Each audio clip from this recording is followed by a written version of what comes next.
Welcome to another wonderful week of Dungeons and Dungeons. Last week, we accomplished a lot of things as the Chosen continued to figure out what they want to do and also danced around what they want to do, as there's just all these massive quests to undertake, and you're in this nice little comfy period right now where you're like, I don't know, I'm good. This is fine. So everybody got to explore stuff, and instead of going through all those details, we'll just pick up with Aerie's quest, where we're going to start today with just Aerie. He ended up going to Salem to ask about the crossroads, which he found out the crossroads were decimated and destroyed. With that, the crossroads the people working at the crossroads were able to recover a crystalline structure that was basically indestructible. Aerie, going to Waterdeep, used his madness sense, or his eyes of madness feature, is it? Visions of Madness is the name. Cool. And he was able to locate 5 different targets, he pointed out, that were carrying the madness, and allowed Greyhand agents to move in on them and talk to them and figure out what they're doing tonight, which isn't staying at their house. And then they teleported to a pocket dimension where Aerie used the same eyes and walked inside the crystal nobody could get inside with Blackstaff, Anastasia, Salem, and 2 or 3 other Greyhands all doing this basically artificer-like research on this device to try and figure out what's going on with it. Inside the crystal, Aerie, you walked into this volcanic-like landscape with an individual sitting with their feet crossed in this black scaled armor, heavy armor, and a platinum helmet on, as they looked up to you and smiled. You had to make a charisma saving throw, and you did fail that charisma saving throw. So we pick up this week with Aerie. As you come to, inside your hand right now, you see your dark dagger. It is covered in blood. As your senses are coming back to you. I don't have the dark dagger anymore. JK, a dagger on your person. I have my dagger of venom. That's what I meant. Dagger of venom. Thank you. Okay. Your eye, it's like that's the first thing you're looking at right now, and your vision's starting to come back to you. Does the ground still feel like that weird rock, that volcanic dimension? No, it does not. I'm going to take a look at my surroundings. As you look up from the knife, you can see you're back inside the room where the crystal is being kept, and right now you can see on the floor in front of you Salem, who is holding his chest right now, and he is trying to reach over to you, and he's holding what looks to be a bead, and he is shaking, and he is in a pool of his own blood. I'm going to take out my healer's kit real quick and try to patch him up a little bit. Okay, as you go to him, you hear him go, Vera, as he's trying to hand you what appears to be some sort of bead inside his hand. Is it like familiar green bead that is healing? Yes. I'm going to grab it. Yep. And I'm going to look for the Blackstaff. Blackstaff is on the ground right now, grasping at her throat that has been cut. Anastasia's throat has also been cut, and she is bleeding out in the corner. And there are 2 other Greyhand bodies on the ground. Fuck. I'm going to go over. Mm-hmm. I'm going to break the bead over Blackstaff. Okay. You see Blackstaff as she starts stabilizing. And then she turns not even like paying attention, just like speeding around the room with my healer's kit. Yes. Salem, then Anastasia, then any other Greyhand. Okay. Do you have to do any medicine checks for that, or is it just auto-stabilize? So the healer's kit, I auto-stabilize for use of a charge. Cool. So Salem, you see him go as he starts to stabilize. Anastasia remains unconscious, but she is stable. Blackstaff is stabilized with the heal, but she passes out, and the other 2 Greyhand have been killed at this point as they sit in their pools of blood. The crystal itself looks basically the same, but the center of it seems to be like melted a bit. So it's only Salem who's awake right now? Yes. As he's coming to and trying to push himself back up against the wall, you see him take out Salem, a health potion. What happened? And he just throws it onto the ground. One moment. And as he crawls over, he goes right to Blackstaff and he takes out another health potion and he starts trying to pour it down her mouth. And as he does that, you see him go, oh my gods. You can see on Blackstaff right now, markings of madness slowly forming around her skin. I'm going to take out my Rudolph potion and the last single one I have, and I'm going to dump that in her mouth. Absolutely. As you do that, you can see as it's going down her face, it just starts to slow down and nearly stop as you finish pouring it into her right now. As she begins this cold sweat, and Salem looks over to you and he's just like, what's happening? What happened to you? When this happened to you, what's going...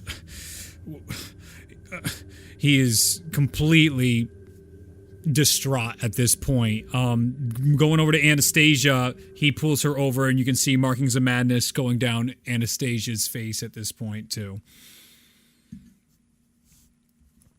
As he sits down into one of the puddles of blood on the ground, hands on his knees, he just looks up at you and he just like... What happened? You came out and it didn't seem like you were in your right mind. I came up to you to see if you were all right, and you stabbed me. Not the worst thing in the world, but after I got stabbed, everybody was shocked, and as their attention was on you, something came out of the crystal and just attacked everybody. It put some sort of paralysis on me as I was bleeding out, and then the others, and I have, thankfully through our training, a resistance to that type of stuff, but it takes time, and I just was watching Vera bleed out. What did you see when you went in there? I entered and it was a world like what I see in that vision state, and there was some sort of humanoid decked out in armors with she had like a giant fan, right? She had 2 hand fans. Yeah, she had these fans that looked possibly to be weapons, fully armored, appeared, just smiled at me. Unfortunately, when I use that vision, there's a chance that I lose control of myself. And sometimes it hasn't been aggressive, typically, at least not towards my ally. So this was new. You didn't even seem aggressive towards me either. It was almost like a reaction when I put my hand on your shoulder. You just instinctually took your knife out and stabbed me. I know you never mean me any harm. I'm not worried about you. I just... what I can do, if I can get my group together, how we were able to help Eve was by entering the dreams of one afflicted by the madness, and it's typically a repeating cycle of them fighting a foe and falling to it, and that's what drives them insane. But the potion I gave her is a special potion created by Rudolph that helps slow the progression of it. Okay. So I'm thinking if we've got it in the early stages, it might be not as challenging, hopefully. I only had the one potion. I'd have to either get Ulazal or we'd need to contact Rudolph immediately and Eve to get a potion here quicker for Anastasia. How is my next question. As he stands up now, looking around the room, moving the gray hand over. We're in a pocket dimension. Vera is the one that teleports us in and out. Do you have a means of communicating?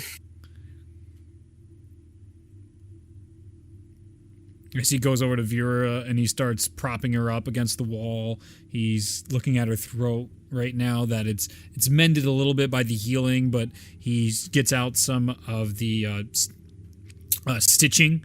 And so he puts that over to the side as his hands are shaking too hard to even begin. You see him like gripping his hands. God damn it. Moves Anastasia up as well. She's sweating and shaking harder. And you see him looking around the room right now. He's like, there might have been, she might have put a failsafe or something in here. There has to be. It doesn't make sense that she would make herself the only possible way to get in and out. I'm going to look around the room as well. Cool. Actually, I'm going to help him. Oh, he just rolled bad and he's rolling at disadvantage. I'll give you your passive perception. Salem is off. He is totally shook up by what just happened. And it seems compounded that with Blackstaff injured, that is like one of his number one roles is to protect the Blackstaff. He is just shell-shocked. This is the most un-Salem you've ever seen him. So perception or investigation? Investigation would be right now, because he's at a 4. A 15. A 15. Looking about the room, you are able to find a lot of documentation right now. It's difficult because a lot of the stuff is covered in blood. You can see now many of the cabinets inside here in the glasses have been shattered. There's all sorts of like scratches along the walls, very similar to how you would imagine like animal claws would be scratching around, but it's like equidistant. It's almost like it was what tool does that? I don't remember, but it just like a tool just came through and carved out these scratches on each of the walls and cabinets inside this area. Giving about 10 minutes to look through just about everything, you're able to find a false cabinet, and with that you pull it through and you find a scroll inside there. I'm gonna bring that over to Salem. What happened to the creature that exited the crystal? I have no idea, to be honest with you. It was so quick. I didn't even get a glimpse at what it was. Partially because you were in my way stabbing me, but maybe if we could get Vera and Anastasia up, they'd be able to tell more. It was gone and almost as quick as it came. Well, I found this. This might be a way for us to exit. As he opens it up, this is a scroll that Vera has created, so even people of non-magical use can teleport back to one of her designated teleport circles. You see Salem goes, I recognize this. And he pulls Vera and Anastasia over with him, and he's like, put your hand on my shoulder. I'll put my hand on. And he reads the spell off in, I believe, Celestial, and just you guys teleport out and into Blackstaff's, the inside her keep. It is inside her, the meeting room that you've seen here a multitude of times. It defaults it into here if there's other people. So it just pours everyone down into here, and there's a big thud and a clatter, and one of her servants comes down, and she's just like, oh, do we have guests tonight? And just a fucking shriek because everyone's covered in blood. And you see Salem be like, go get medical aid right now. Alert L'Oreal that something's gone terribly wrong. And you see her just we need actually, I'll just turn to Salem. We need somebody who can send a message. I only have Ralia in town with me at the moment. I need to collect the rest of the group. Okay. I'll try and I'll move as fast as I can. Whoever's closest, and I'll try and get them to send a message out. You stay here. I'll run, and I just bolt out of the room, full sprint to the Grey Hood. Okay. As you sprint out there, Ralia is currently fucking about the city, having a great night, to be honest. As you get to the Gray Hand within about 10 minutes of time. Actually, because of how fast you run, it's probably about 5 minutes of time, I'd say. You open up and you break into the Gray Hand. I need somebody who can send a message right now. It is an emergency. You see Torley sitting at the desk like, I guess this is my role again. And Tell Ralia to come to the Grey Hood immediately. Sure thing. Ralia, come to the Grey Hood immediately. Your friend Aerie requests your presence. And are you covered in blood? As you hear the message cut off to you, Ralia. Well, that sounds bad, so I'll run. You're like in the middle of like buying or like contemplating buying something. I would say just for fun that you are like inside a shop right now and you're looking at different pallets of periwinkle for type of clothing, and there's 3 of them that are clearly different, but they're all basically periwinkle, and you're like, I don't know about this.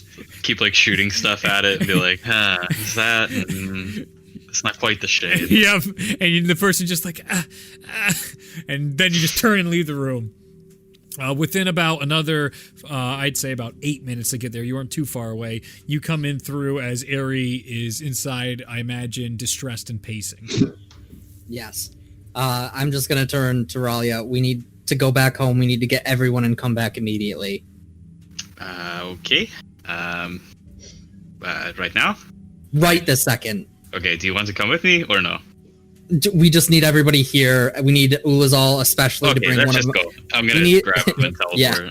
Okay. I'm going to go to Ulazal's shrine temple, where I would assume he might be. Yeah. Ulazal, I would say, is in his shrine right now, praying and with your little halfling buddy right now, who is in plain garbs, who is just looking up at the tear statue. Ulazal, you are having a wonderful night, just finishing a modest meal, looking up at this gorgeous shrine as Ralia teleports in, a little confused, and Aerie, like, wide-eyed, covered in blood.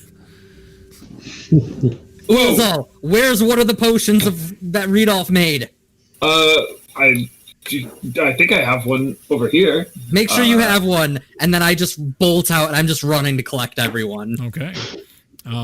I'd say right now, out in the yard for fun, you have Bologna and Mosnell with Erwin, and they're having a bow and arrow contest, and Bologna is winning all the time, but Mosnell just like, no, I got this, and Arwen just like, yeah, no, I want to see this, and Bologna's just like, not even looking, she's like, okay, I will try going blindfolded and backwards. If you can beat my 10, I will give you 2 silver. And Mosnell's like, oh, you're on, as he's pulling this shit back. You get to that mid-contest. Come with me now, and I just start walking away, like power walking. You just see me turn to Mosnell, like you just see blood-covered like, Aerie, just like. Jeez, what's his deal? Now. Jeez. Arwen just like, oh, I hope that doesn't become a habit. He was covered in blood, right? That's not a new style choice. I mean, we do that all the time, so... Oh, right. Well, it can't be too bad, then. Nope. He's not usually this dramatic. Oh, well, off you go, then. I'll hold the fort down, as you know. Yeah. I shoot an arrow quick. Go ahead, roll an attack. Oh, my God. As Arwen, after you shoot it, he starts walking down the range to go collect the arrows. Oh no. Natural one. Ah! Oh. So he tries to do a no look as well, and the arrow just soars over the ramparts just into the forest behind your castle. Like, it was literally just like, before we go. Yep. And you see, just like, quick, before we go. As Arwen was walking, as you take the shot, he's like, I'm not getting that one. As he goes.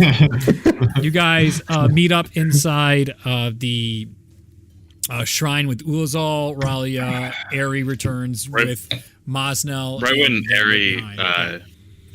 Aerie leaves, I want to say to Ulazal, Ulazal, I'm not sure exactly what Aerie has gotten into, but if he's looking for that potion, would you mind sending a message to Dead Crow and ask him if he's made any progress on the one I gave him? I will do just that. and I do it. How? You got for Dead Crow. How? All right. I cast Sending to Dead Crow, and I say, Dead Crow, have you made any progress on the anti-magic or anti-madness potions? We need some, if you have any. Oh, a new voice in my head. Delightful. I have had success in replicating it, but not reverse engineering it. There's bottles here.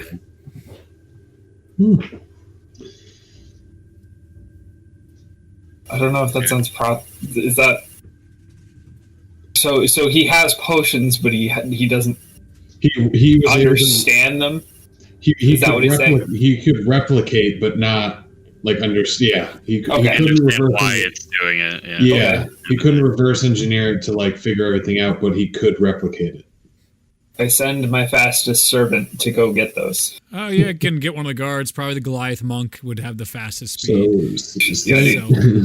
Saying he has a new voice in his head is implying that he has other voices in his head. The sending spell that are not it goes without saying. Well, that will take quite some time that you guys probably won't be waiting around for unless you would like to wait around for those. It's going to take him to go get extra vials. Better part of 40 minutes, 20 there and 20 back. We can ask Aerie if that's necessary when he gets back. Aerie. Good to have them here. Okay. Why are you covered in blood, and why wasn't I invited? I'm not answering them right now. Okay. I am like on a mission. Like the only time you've seen a look like this on me before was like facing Escott. Yeesh. Extra dramatic today. When Aerie gets back, Yes. I'll just say to him, you said you needed the Vials of Madness. Do you need more than one? Or I think I just need one extra at the moment. Okay. I have one, and that's it. But we have a few more if that is necessary, but not here. You can come back for those. Raleigh, can you enter dreams today? Probably. Good question. I did change my spells back, I think. Ooh.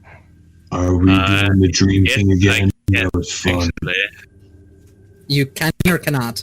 I can. Yes. Okay. Oh no! Audio No. input device. The darkness has taken us. Hail the darkness.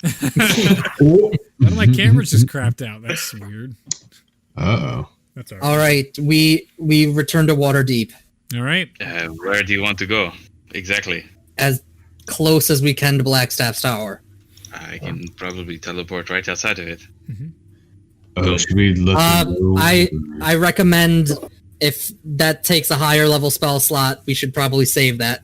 I mean, if the speed is your necessary time right now, then we should just go. I think if we're going to be fighting a deadly foe, possibly like we did with Eve, we should have all our firepower. Very well. Oh, it's one of those nights. I will take my time and I will use teleport. That's alright, it was getting boring. Remember that outpost. So where are you teleporting? To the outpost you ritual circled? Because that's 2 hours That's the away. one I know, yeah. That's 2 hours away from Waterdeep if you want to do that. I relay that message to Aerie. We don't have time. Wait, fuck. I've got a little bit of firepower in me. Just get us there right away. Okay. Boom. Done. Outside I'm Blackstaff's shop, or outside her keep, you know that if you try to teleport inside her keep, you'll get bounced out because of her wards. Yeah. That's why I figured right outside. So easily enough, you go right outside. You guys start going up the stairs, and one of the servants recognizes you, opens the door, and you walk into Salem, right beside Vera on one of the couches, Anastasia on the other one, and he's right next to her. He's holding her arm right now, her hand, and just checking vitals and trying to do everything he can. You can see Torleaf and L'Oreal inside the room with a couple other gray hands. Ulazal, potion to Anastasia. Ralia, start prepping.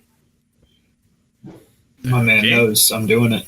All right. As you put it in, you can see it stops the markings of madness on Anastasia. It has gone down to her pelvis and down her arms, but it hasn't gone down through her legs and the bottom half of her body yet. But she has all markings of madness on her. Vera's are stopped right about at her collarbone. Are they emanating from a certain point, like where they were cut, or is it just from the top of their head down? It's from where they were cut. I was curious.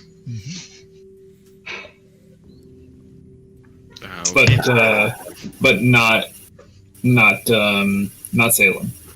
No, because he was stabbed by Aerie. By Aerie. Yeah, because he's awesome. It's canon now. Salem's more powerful than Blackstaff. Confirmed.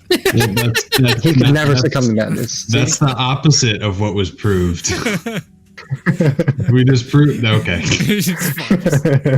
All right. So, what are you guys doing? Are you? Aerie, this is really bad. Whose dream are we entering? Blackstaff. Blackstaff, probably. Okay. So I think this may be something important to do. Perhaps I should use my bond, telepathic, so that we can send one or two people. That way I do not have to send everything at first. That way when new people go in, I can know if I need to send more or not. That way I do not expend myself. I'll go in. Okay. I'll go in as well. Start with 2, then go from there.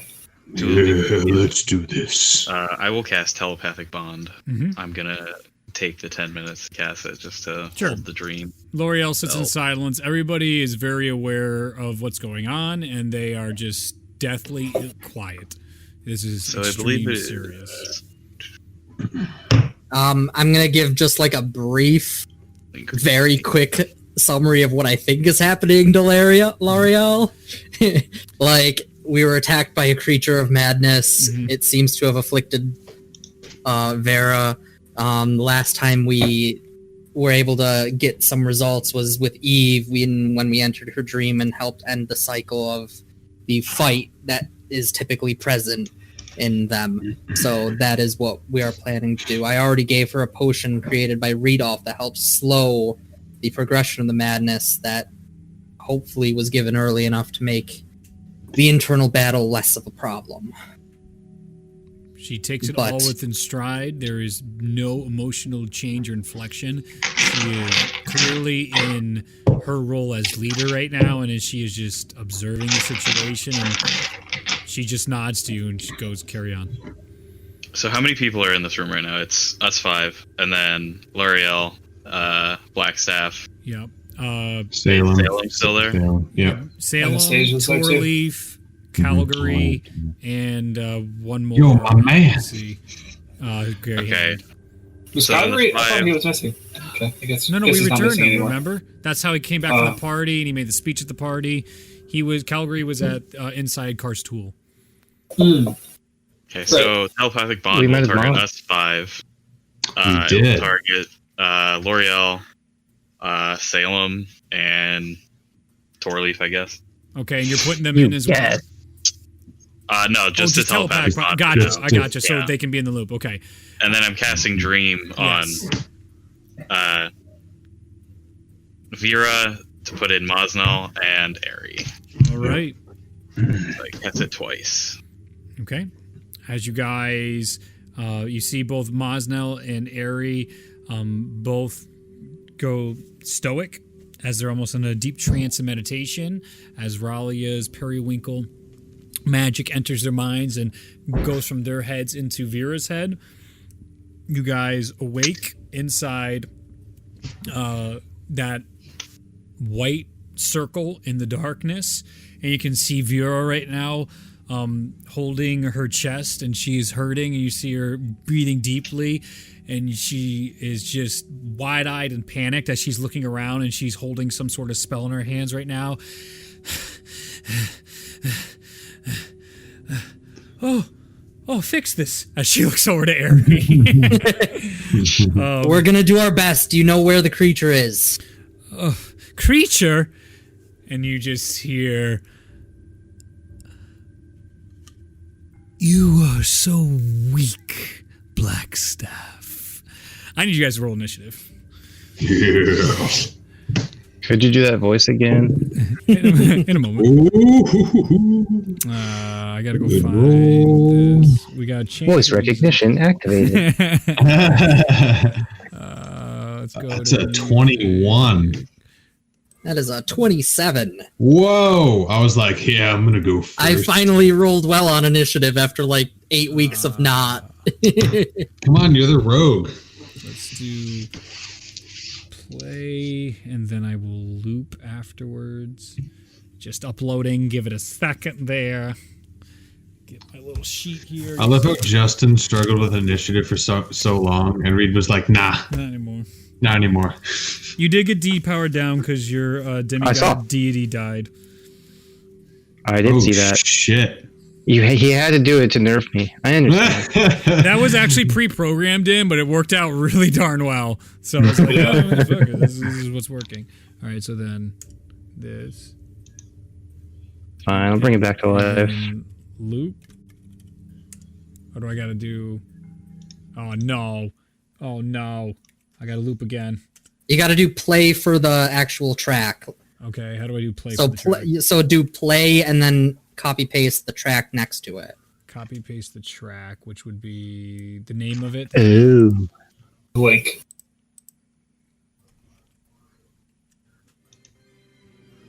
There it is. Oh, Aha. this is good music. This is so much better than the before times.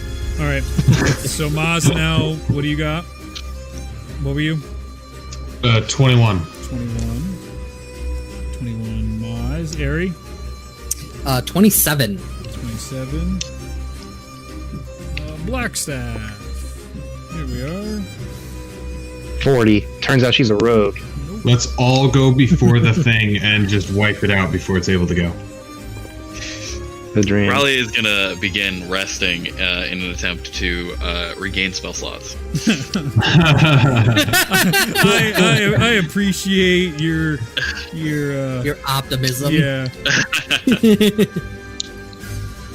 Arcane recovery. It's a thing. I know this song. What is it from? Kingdom Hearts of some point. That's what I thought. I was like, is this a Kingdom Hearts song? Yeah, and it was used another time. All right, top of the order is Aerie. Oh, get here. First action, telepathic bond.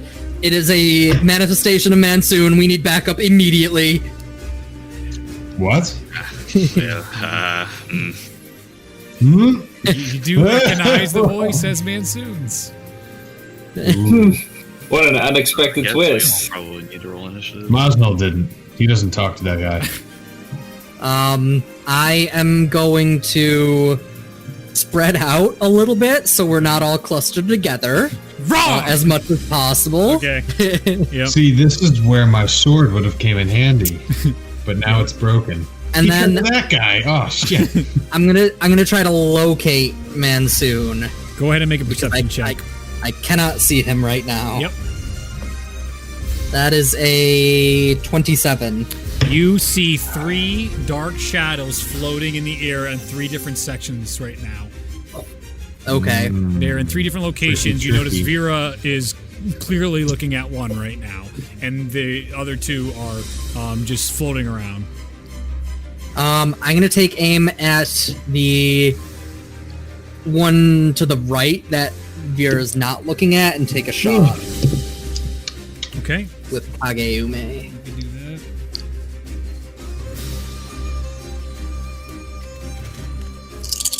Fuck, you know what? Actually, just do this.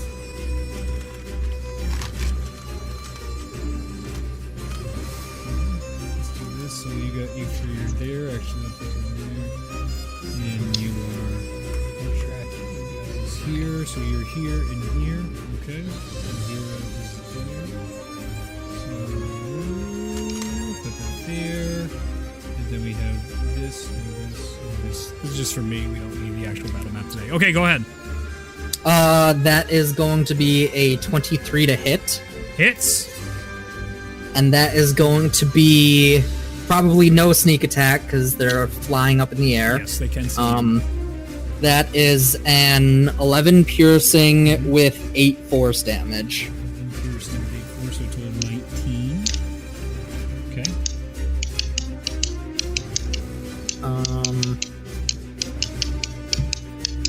and there's pretty much nothing because it's just an open This is the square. void. So yeah, it's the void room. You can't escape this. This is your torture to die over and over and over again. Let's see. And How far did you move away from the group? probably, I don't know, like, because how big is the circle? It's not that big. Not that big because the darkness at the edges. You probably have Yeah. 50 feet across from the circle. Okay, I'll move like 30 feet away from people. So Okay. just spread out a bit so AoE attacks won't hurt as bad. Okay. Oh, yeah, Vera's health. Write that down.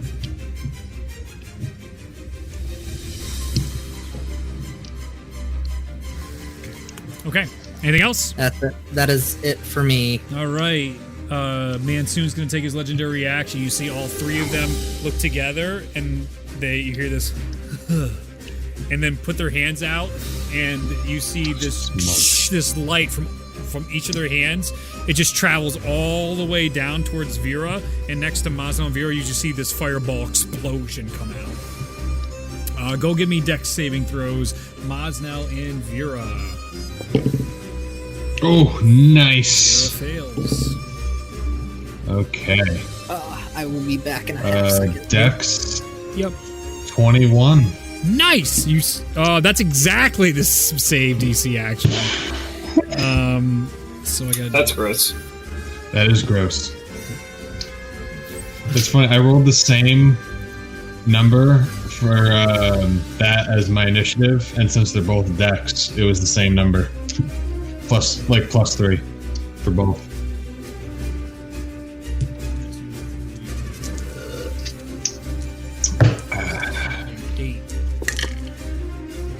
All right. So that is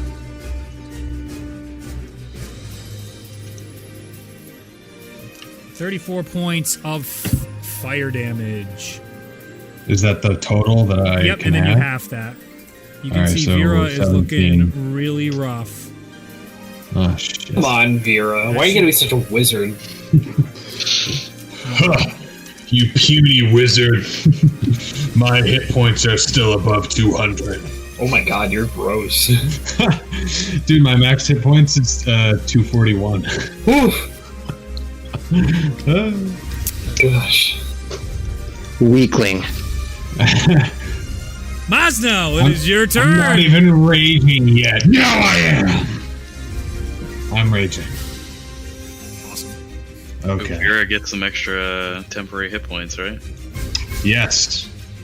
Don't forget about 4 temporary hit points for everybody within 10 feet. Let's go, Vera. Let's do it. Clinging to life. Okay, so since they're in the dream and we're like outside in the room Yep. within 10 feet of her, do we get the temporary hit point? No. Technically. Actually, you know what's kind of fun? You see Mosnell's eyes, like, he gets, like, the angry face on him. He does. No, I would Something say he else does changes. that. And you just see, no, because he gets frosted, so you see a bit of him, like, you see a little bit of that chill over him right now. No, that's pretty fair. Stat block, stat. I like that. Just like I'm sitting there super peaceful and then just like,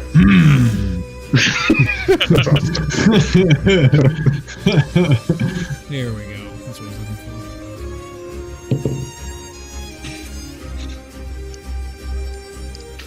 Okay.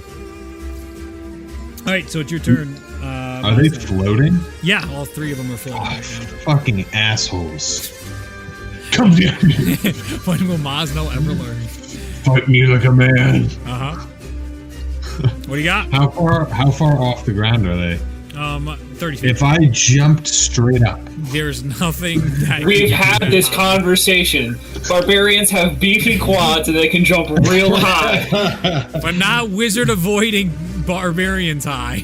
If you Yeah. get like 7 feet off the ground, count his entire height and the width of his sword, there might be a chance. There might be. I would say I was like one of these days I gotta get like a howl beard or something. Yep. That's Yep. hilarious. It's like getting the bug down from the top of the ceiling. Ah, I need some reach. All right, what are you doing? Come on. I guess my only choice is to take out my bow and shoot at him. Good thing you brought it and we're practicing. Yes. I need the over large one though. I will shoot. I'll shoot the. You said they all cast at the same time?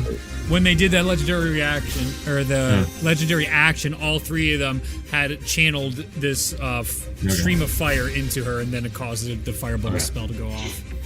Okay. I will shoot an arrow at the one that Veer is looking at.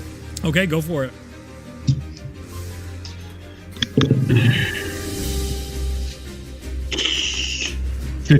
Does not hit. It soars off into the blackness. Alright. Try it again. That's better. 24. Easy. This time, you're able to find your mark as just before he tries to disappear. As the arrow comes, the first time it like goes through him almost through this movement. On the second time, you're like, no, and aim center mass. And when he tries to move, hits it right in the chest. Nothing fancy. Yep. All right. Didn't roll very well. That's 5. 5 damage. Well, that is a fucking clutch 5 damage. Let me tell you. Okay. All damage is good damage. Anything else?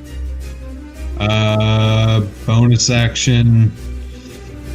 I'll do this. I'll kind of take a note from Aerie, and I'll try to spread out so I'm not right next to Blackstaff. I'll just try to move so I'm like even equidistance from Aerie and Blackstaff. All right. As you move out, you hear like all of them talking at the same time in unison as well, and you can hear this slow building laughter until it stops, and he goes, "There's no escape." And all three of them put their hands out, and I need you to everybody to make a dex saving throw. Okay. Including Vera. Yes.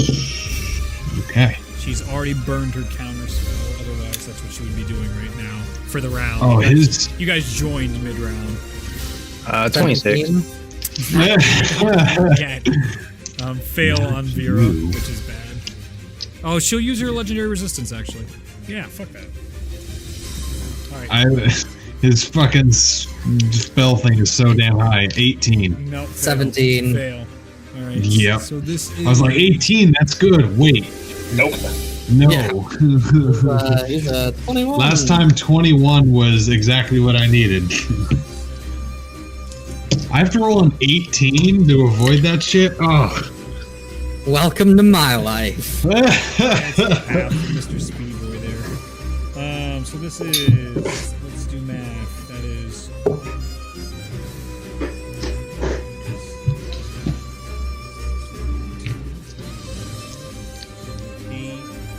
50 points of fire damage as this cloud comes out, and you guys just start choking on white hot embers, and it just is this horrid increase in heat and temperature, bringing back the volcano you guys were in recently. Oh, enough of this shit. And as it just explodes outward, there's just this big explosion of just fireball-like magic all the way out. There's these streams shooting all across this area into the darkness as you hear him above the cloud going, "There's no escape, Blackstaff." It is now Vera's turn. And Vera coughing inside the cloud, which is... she is... Oh, shit. She's in danger. That is... Oof. Oh, fuck. She's looking real bad. You see her go and spit over to the ground.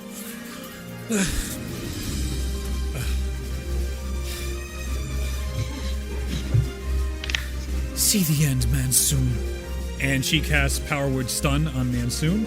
And he is now under 100 HP thanks to Mosnell's attack. So they are going to try to counterspell it.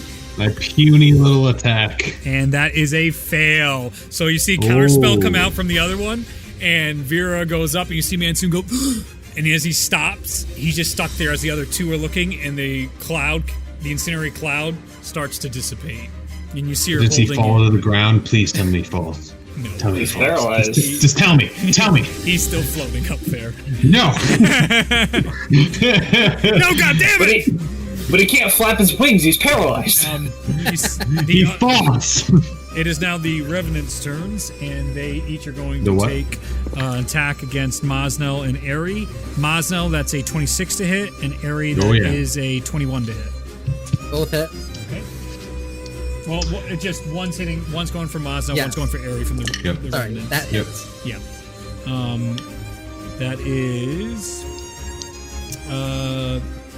27 points of fire damage, Mosnell, as a firebolt comes out from one of them. And the other one... You want to use, like, bludgeoning or something that I can have? 20. Oh, that's 27 again to Aerie. So you see both of these streams come down and just... Yep. You jump out of the way from the fire that comes to hit.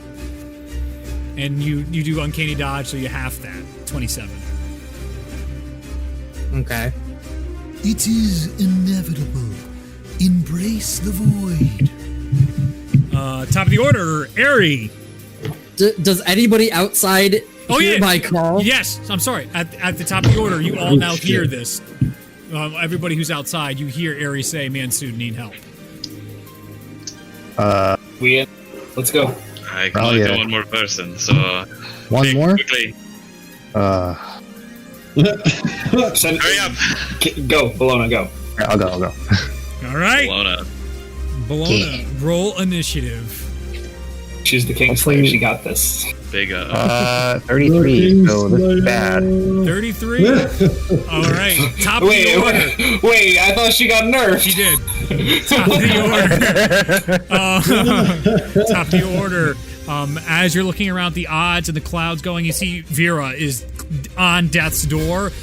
In front of you, from periwinkle, the white just comes down, is Bellona. And she comes up seeing the entire situation right now. Bellona, you see next to you a finger being held up in a hand right now by Blackstaff that is towards what you can see as Mansoon, who is paralyzed in the air right now. And Aerie and Mosnell are far away from you at the moment. 30 feet far. Alright, I'll use my action to cast Blub. Powerful spell, Blood. Oh shit! My computer just folds in on itself. Oh, the campaign's over! Mansoon turns into flubber. Yeah. Robin Williams starts dancing. Credits roll. I'm gonna cast a 6th level Cure Wounds on Blackstaff. You got it, baby. That's 33 healing. Nice. She had 2 HP. Yeah. On your feet. And then I'll bonus action. What's it called on him? On Mansoon. Which one? I have to find it. The one that's floating stunned. Yep, you got it. I'm looking for Slayer's Prey. There you go. And then I'll hero action if possible. Yeah, baby! Dropping in. She using hero actions. 96, which I think is another attack. Yep. Alright, cool. Let's unload. So. Come down, heal Vera, look over at Mansoon, breathe deep into the powers of Mugdus. It's another attack action, so 2 attacks. 2 attacks. Ready Exactly. up your bows. What are you doing? Crossbows. Oh yeah, it's sharpshooter time. Go for it. You should have picked Gain Insight. Do we kill him or not? What do I do? What if we didn't kill him? Fucking shout! I can't now, just wait. 25 to hit Hits. and 24 to hit. Hits. Alright, sweet. And you're doing the one that's paralyzed right now. Yes. Yep. Okay. paralyzed? It's only auto Melee. crits on melees. Yeah, I think. Oh, okay. Oh, that's why he needs to fall. Someone from that one throw show. me. Fall. All right, so that's 46 piercing damage. Beautiful. I just want to read a feature real quick here. Yep. As the arrow goes through him, you can just see his as he breathes through. I gotta look at power word stun. I'm pretty sure he's just fucked. He's fucked until he tries to beat the DC. Yeah. He's kind of Paralysis screwed. actually causes the incapacitated condition, so he can't concentrate on any spells. Yep. That's He why loses. this He spell he went away. can't really do anything. He auto fails like a bunch of saving throws. Yeah, he's just like a sitting duck, really, is what happens. Ooh, he fails saving throws. I'll throw some AoE at him. That was exactly the make or break of either Vera was gonna die that turn, or she was gonna get off the spell to get him. That was All right, cool. What kind of movement do I got? Where is my friend? your Aries to the left of you by 30 feet. Mazno's more to like the north east to you by about 30 feet. Vera's right next to you. In the center of this, it's about 50 feet wide along the circumference of this white circle inside this void, and all blackness surrounds it. I'll try to move towards Mazno. Okay, go for it. I just want to be within range of that iciness when it happens. Yep. All right. And So then 10 feet. Yeah, that's all I want to do then. Within 10 feet. All right, you took 2 shots. You did that. Okay, cool. That ends that turn. Is now Aerie's turn. Oh, they're gonna take a legendary action at the end of the round, and the two of them are going to use their cantrips again. 17 against Bologna and a 26 against Mazno. Yep. I'm sorry, what was that? 17, is that hit? Nope. No beam. Oh, Maznow, that is 23 points of fire damage as damn. Bologna clearly dodges out of the way of the fire bolt that comes down. All right, Aerie, your turn. I'm gonna take aim at the other one, The one that hasn't been hit yet. correct, Okay, and take a shot. go for it. That is a 27. Hits. Right. So that is gonna be 15 piercing damage Okay. and 3 force damage. Okay. Do one of these bitches lose fucking concentration on a fly spell?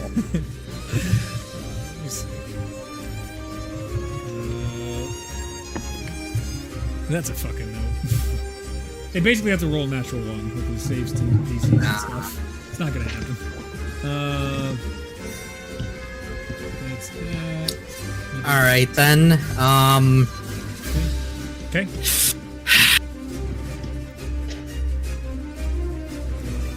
So I do technically get a bonus action to use an object.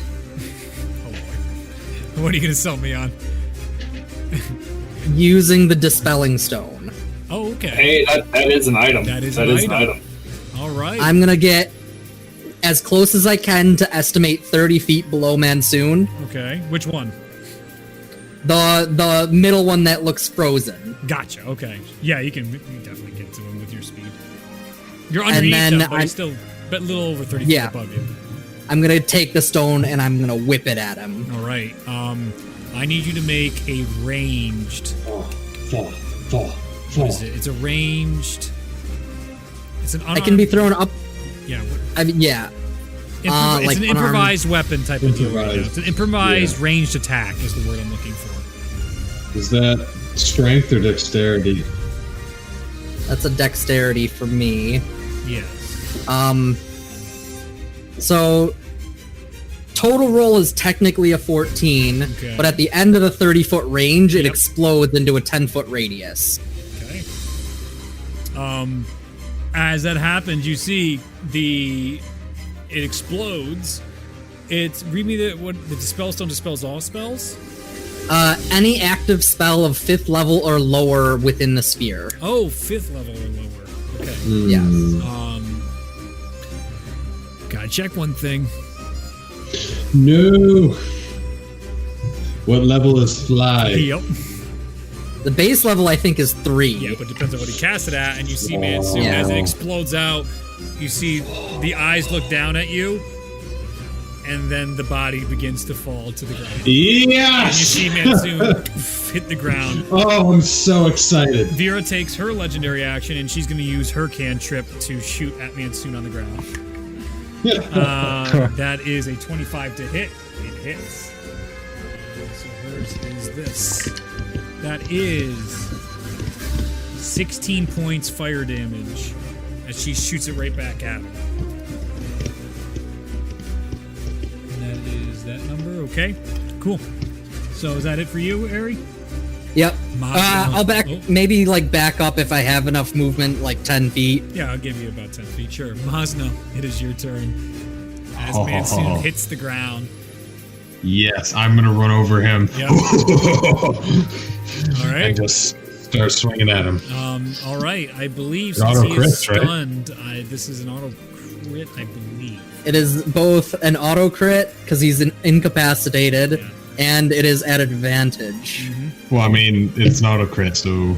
Well, have to break so his armor. Well, I have to hit him. you still have to beat. You still have to beat his armor class. All right, reckless. Do I want to do Great Weapon Master? That's 11. I think I can pick and choose Great Weapon Master first. So for the first one, I'll just do regular. Try it. See what happens. Go crazy. Okay. I don't think it's actually an auto crit for stun. No? Interestingly, it's not the same as paralyzed for some reason. Oh, lame.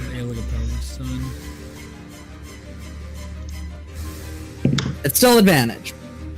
Yeah. Well, I did reckless anyway. Oh, I guess if it's advantage, I didn't need to do reckless. So I didn't do reckless because I had advantage anyway. Yeah. Okay. So it's not an auto crit. Okay, that's fine. I was looking at the wrong thing. I rolled a 25 to hit. Hits. Okay. Oh, I was really excited for an auto crit. That's disappointing. It's okay. Okay. Okay. All right. So that's going to be 13 slashing. Okay. That's it. I didn't do Great Weapon Master. Yeah, that's what I'm saying. That's what I thought. Wait, I rolled a 4 plus 6 is 10. Yeah, plus 3 for raging. Yeah. That's Really? it. All right. 13 with Great Weapon Master. Wow. No, without. Oh, okay. So what is that damage? Oh, you didn't do it. I got you. I remember I said I wanted to make sure I hit him. Okay. This one I'll do Great Web Master because I hit him once. That's all I really wanted. Oh, so yeah, got a little bit. Now we get risky. Great Web Master on this one. All right. Yeah, I got confident. I'm like, all right, let's do it. Go for it. Fucking go. Okay. That is a 21. Hits. Yes. As you hit into him in the ground, you can hear the spine crunching. You see he's completely covered in black robes. You've seen him recently, and the skin's all black and all just it looks like a zombified version of Mansoon to you as you're hitting it right now. That's going to be 29. 29? 29 slashing. How do you want to do this? What? He's a mage. He's not super tanky. Puny god. All right. I'm just gonna walk up to him and just. As you just go. Yep. As you I'm gonna meat tenderize. As you start going to downtown on him, you see he starts evaporating, and the darkness starts coming up, and you hear, It will never be over. as the body disappears. There's still the other two in play, but one is gone. Okay. Well, I'll use my bonus action to Storm Aura for 4 temporary hit points. Hey! Oh, wait. I'm with the... Is anyone near me? No, you ran up to this man soon. You ran I ran up, yeah. Aerie was right under him, but no, but he moved at the end. He said he was 10 feet, 10 feet away. Oh, right, okay. Okay, and then for the heck of it, I am going... What's that? Nothing, keep going. Okay. I am going to do a hero action. Oh, go for it. Because why not? Okay. Sorry, I had to turn my camera off. My girlfriend's on a No problem. Zoom call. Yeah, I think someone made one. Okay, no problem. Okay. 21. That's low. Your next attack is an automatic critical. Yes! Buddy. Yes, what I wanted before! Okay. Alright, is now the Revenant. I'm excited. Except it's still in the air. No! They are going to cast... Knock him down again.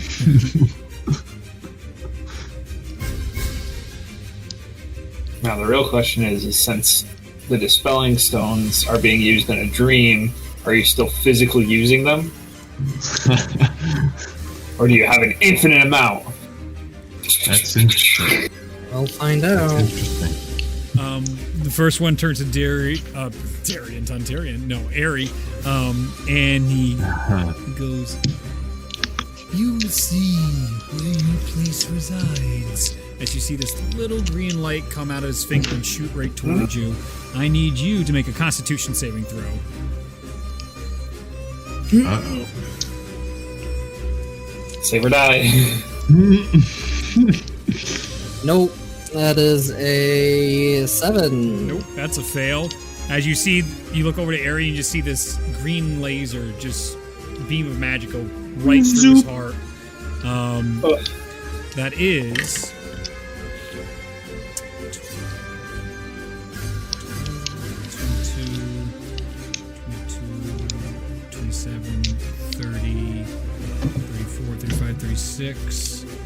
66 necrotic damage as he casts Finger of Death. That is me going down. All right. You're dead, son. But you're not dead.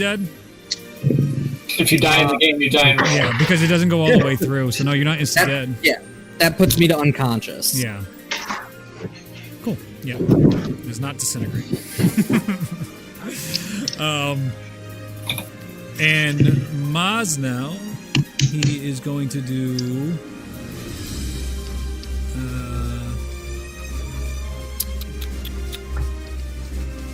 I'd say the same thing. Give me a No. I'm a liar. Oh, no. Come on.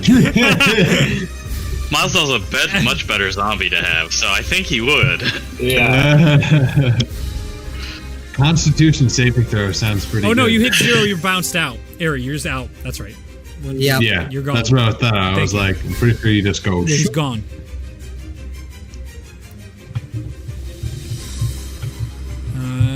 Give me the fucking goddamn it! I had it right in front of me, and now I can't get it up. Oh, I know where it Oh is. yes, let's go. It's like when two people are signaling the same way and they occasionally sync up. You know. Yeah. That's We synced up for a quick sec. Give me a Wisdom saving throw as he looks to you and he goes, Less fun. Why don't you take a time out? Less fun. Constitution's better. Wisdom. I know, that's what I'm saying. No, bitch. Come on. It's not an easy fight. That is a 12. Fail. Jeez. You feel yourself lock up. You now have the you are now paralyzed. Oh, I'm paralyzed. Yep. That's fun. My, how the turn's tabled. Much better. All right, Bless you. that ends their turn. It's Bless now you. Blackstaff's turn. Oh, You see Blackstaff without her Blackstaff, so it's just Vera, actually. yep. Which one? Well, that sucks. She's no good. Oh. Wow, disrespect. I call dibs on the black staff. Oh my god. You see Vera breathe deep, and then she puts her hands out and away from her, and you see a ball come up above her head with all these rainbow colors and shoot out as she does prismatic spray Prismatic spray. at all the Mansoons. PowerPoint. Oh my god, this lake is enormous. I just How many Mansoons are there? Just 2 left. 2. So, each race is different. Each creature wins 64 colors. Each target will turn their turn raise. Oh, they don't even get a save? What the fuck? No, they're just exit. Yeah, you picked a nice complicated spell. Oh, baby! It's like Those are it's some like more rules. 7 spells in one. It is. Yeah. That's what Vera would do. project. Does Oh, everything. yeah, project. Those are both fails, and they don't have legendary resistances because you took down the big guy. Ha, They didn't idiots. have any. So they have to roll the d10s. Let's go. That is. Oh, it's d8s. Awkward sauce. It's d8s. Take the result. See what happens. Oh, I rolled a 10 on one of them, so that didn't make sense. Break the rules. Oh shit, that's an 8. Target struck by 2 rays, roll twice more, re-rolling any 8s. Oh! Ah! Brutal. 6. Indigo. On a failed save, target is restrained and must make a constitution saving throw. And the other one is 2, takes 10d6 acid damage on a failed save. So it's restrained first, so it must make a con saving throw. That succeeds.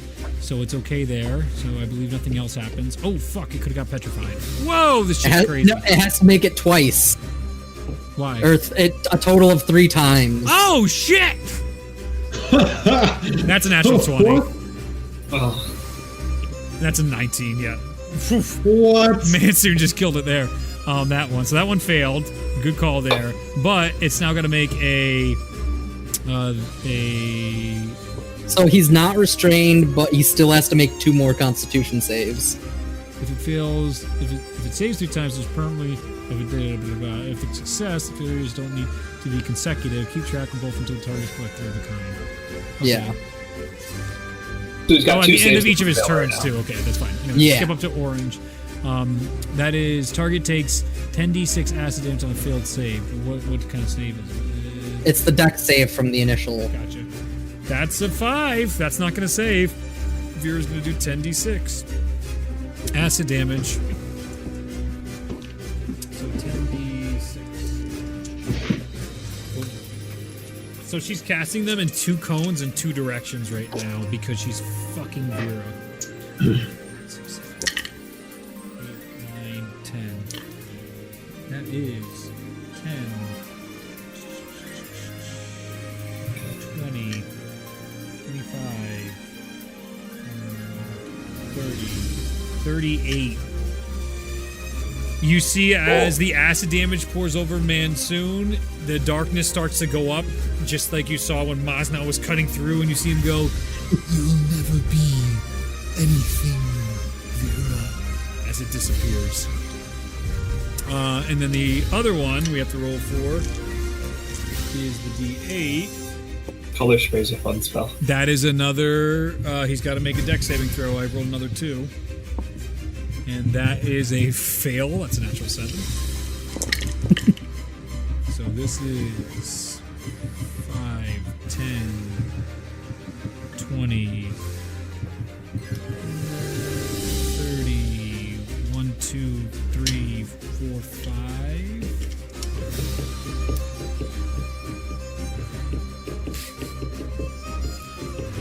No, Did you get the double kill? I don't want it. Let's go! You're the one who cast the 7th level spell. I'm cool with it. As she goes out, you see the acid goes on both sides and melts both Mansoons at the same time. And you see her, and everything starts to come still. and then all of you guys feel this like momentum, like you're going down a roller coaster. You can feel like that part of you where your stomach goes in your head and it feels like your brain's going to the back of your skull, and then you're back inside the Blackstaff's tower. It's using the technology. That wasn't so I hard. just slide to see if I could add it to the link, but obviously that's redundant because All right. Blackstaff awakes, still with markings of madness on her face, but not that far down. You see her go. And the first face you see is Salem just, yes!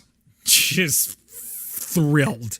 And you see even L'Oreal has a little sigh of relief as Blackstaff comes to. What are you guys doing?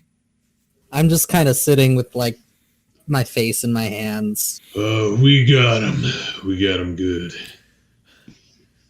It's one down. She sits up and onto her chair right there, and they're giving her more healing as Torleaf leans over, and she's just like, what happened? What was that?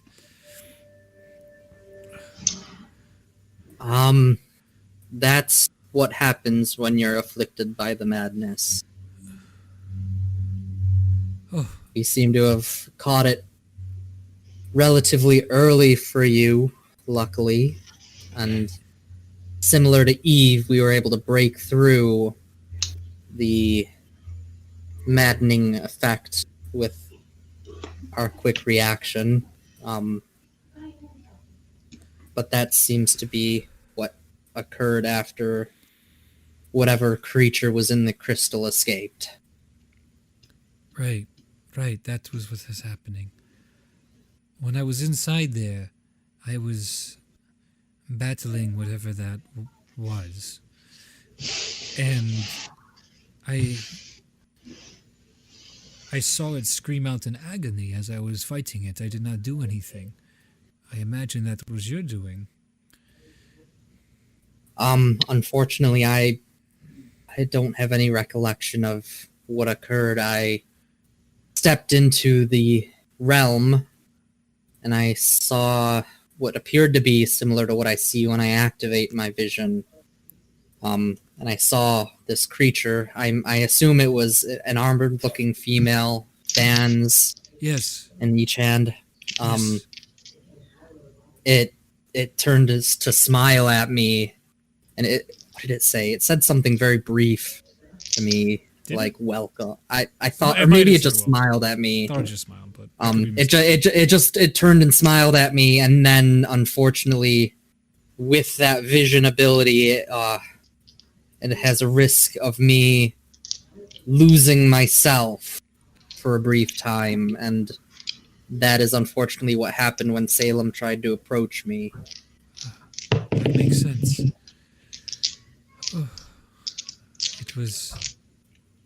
She was quick. She was very quick and powerful. She teleported her way out in the same moment she came. She cut my throat and... Where's Anastasia and the others?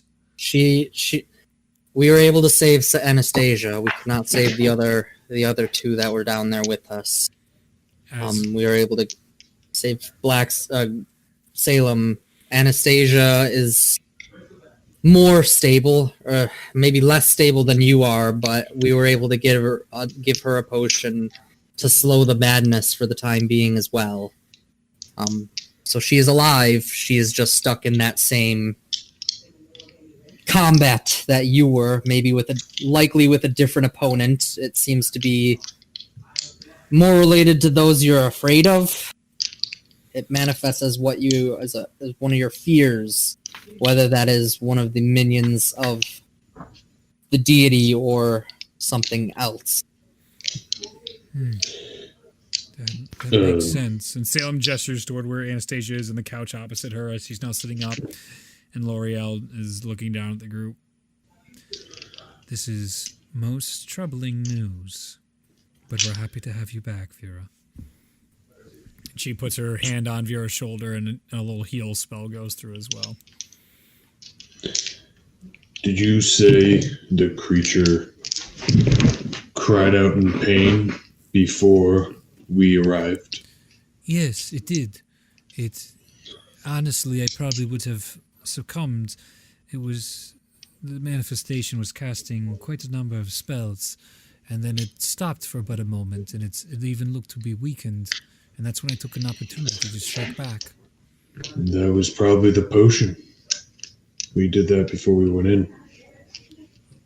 That would make sense. Right? Wait, are we talking about the creature or the manifestation of Mansoon? The manifestation of Mansoon. Okay. The creature she was fighting. Mm-hmm. Well, the creature I apologize. I think there's a The lady confusion. with the fans. Yeah. Is I'm talking about the lady with the fans. Yeah, I thought you were, but she was still shell-shocked, and I knew what you meant, Yes. but I was also role-playing Vera's out That's of it, what I'm and trying she to very get much to. saw Mansoon as a creature itself, because it was Yes. more of a manifested nightmare. Yeah. What happened to the creature with the fans, though? You said it also screamed out in pain? No, that one just came out, cut the throats, and teleported away. Okay. So that's a physical creature that that's is why- currently in Waterdeep. That's literally why I brought that back. That is Yeah, something thank that you. is in the world now. Yes, it is. Far away did it teleport? And oh shit, Overlord. it can infect people, I don't believe it. and it's in Waterdeep. Or I wonder if anyone could track it. Yeah, I mean that's a good idea.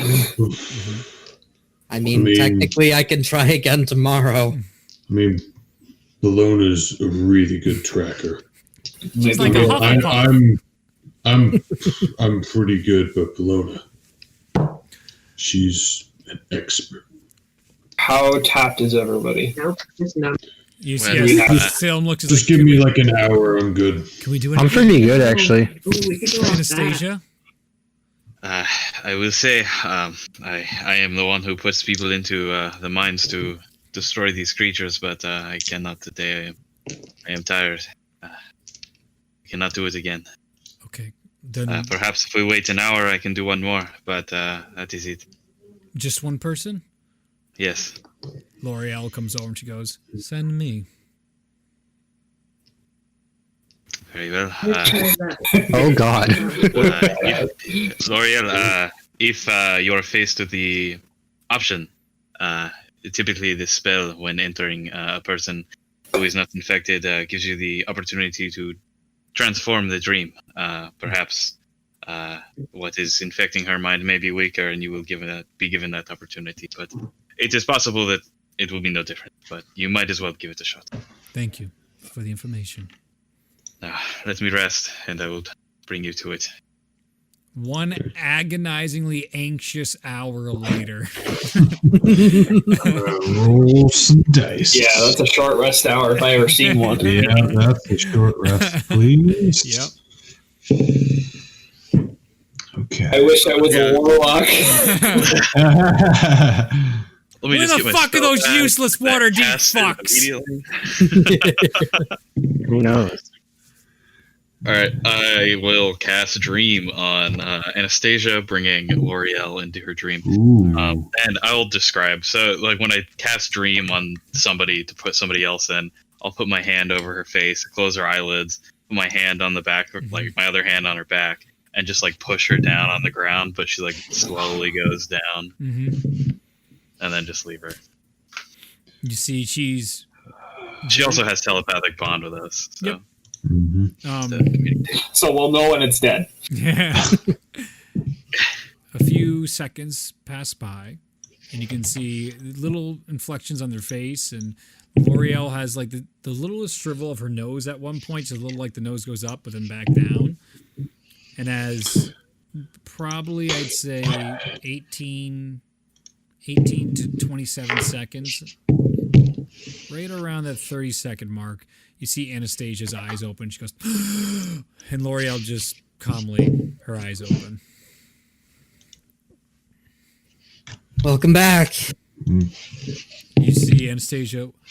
That was what this is the most emotion you've also seen out of Anastasia to date, and she's just like, "That was awful. What was that?" And you see L'Oreal looking at her. Welcome to the party. And I just hold up my arm with the tattoos. And she looks down and sees him. She just goes, "This is actually quite fascinating. This is." So that was an hour and half a minute that this creature has gotten to roam freely. We need to track this thing. Okay. Yes, I don't know why you guys weren't doing that while I was resting. That's a good question. All right. So what do you I guys mean, do? I had to rest. I too. mean, I'm also very beat up looking, so Yeah, you don't have to I needed that rest as well. Did the damage carry over? Yeah, psychic damage does carry over. Okay. You could. Bologna, do you think you would be able to help us track this? Job. Oh, And like what were the rules? Yeah, And I'm not doing anything tonight. So, yeah. Is he deafened? No. no, he doesn't have his camera on. I know that because of the internet. She's on a Zoom call, but he's talking to his girlfriend right now. No, I can do that. I think that was Bologna saying she Wow! I think You had me! You had me! God damn! Your roleplay was so on, man. Wow. Fuck. Take a D10 inspiration. That's hilarious, really. Yes. Yes! I totally Use the D10. believed you! I Use the totally inspiration. We need a That's 50. All right, so I'm tracking. A little bit cut out there. Yeah, You're we're tracking looking this for. creature that Aerie saw. Aerie okay. might need to describe it to you or not. Yeah, Aerie, could you? I know you're banged up, but maybe you could take us to the last place you saw it. L'Oreal looks over and she goes, I can teleport you back and forth. Okay, even better.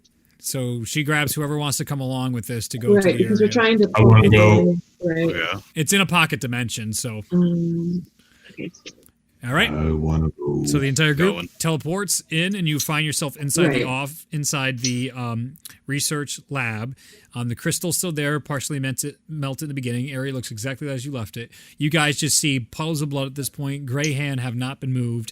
The place has been ransacked, and stuff has been thrown everywhere. You can see all the scratch marks all around the room as you guys enter in. And again, L'Oreal is very calm. So I guess we're just How big is this room? It's probably use that. about, I'd say 10 feet by 20 feet, and the ceilings are probably only about 8 feet high. Okay, I'm just gonna cast Detect Thoughts, Mhm. and I'm gonna use it in the other way that you can use it, which is you can use this spell to detect the presence of thinking creatures that you can't see. Mhm. So anything in this room, I'm just gonna look for thoughts happening. You only feel the tiniest Yeah. of like the fading And of it's easier, thoughts from like, the gray hand yeah. that are on the ground. a society where people. I'm gonna run up just to believe them it to be and normal. I'm going to try to cast The Spare the young Dying on both of people, them at like, once young if they're next to each couples. other. Because they want me to have kids. In the sense, I'll actually, just so you get the sense, it's more like you can tell they're brain dead, and that's what you're getting. Like it's going away, what's ever there. So Still you gonna do you it, can do it, but, yeah, as your cantrip, Spare the Dying, but as they are settled, yeah, they you don't feel much life force. You do feel them. You do feel them fading from you. Valona rolled. Do I notice anything on them? Sorry. No, they're just basically dead. Okay. They're just their throats are cut, and the markings of madness. Actually, to be fair, yes, you do. I'm sorry, I just got a little distracted. The markings are all the way around their faces, and they're like curling around at the eyes, and you can see it's gone through the entirety of the body at this point, and there's nothing left to them, no life inside them. She rolled a 35 for her survival. Looking around the room, Bologna can tell the location in which it seems like she used her spell to leave the area. But it does not seem like she's whatever creature that came out of the crystal is here, and it does not seem to have left any other trace besides teleporting away. Is there any spell remnants or anything like that? Any You can like make an Arcana check. If the circle is familiar or anything. 27. I would say this is a spell you Plus 10's pretty you good. know exists, but are very unfamiliar with. Yeah. Does it seem to me like it's kind of? Does it seem like a thing where it would be like, oh, she probably could have teleported literally anywhere, or is it like a thing where I see that she's jumping back to the dimension? Like, can I tell between those two things? Or With that, yeah, I'd say it seems as though she jumped anywhere she wanted, and not necessarily back to where she was. yeah. Well, from the looks of it, she could be anywhere. So I don't think trying to track her specifically in Waterdeep would. I mean, we could do it, but I don't know if it would be helpful.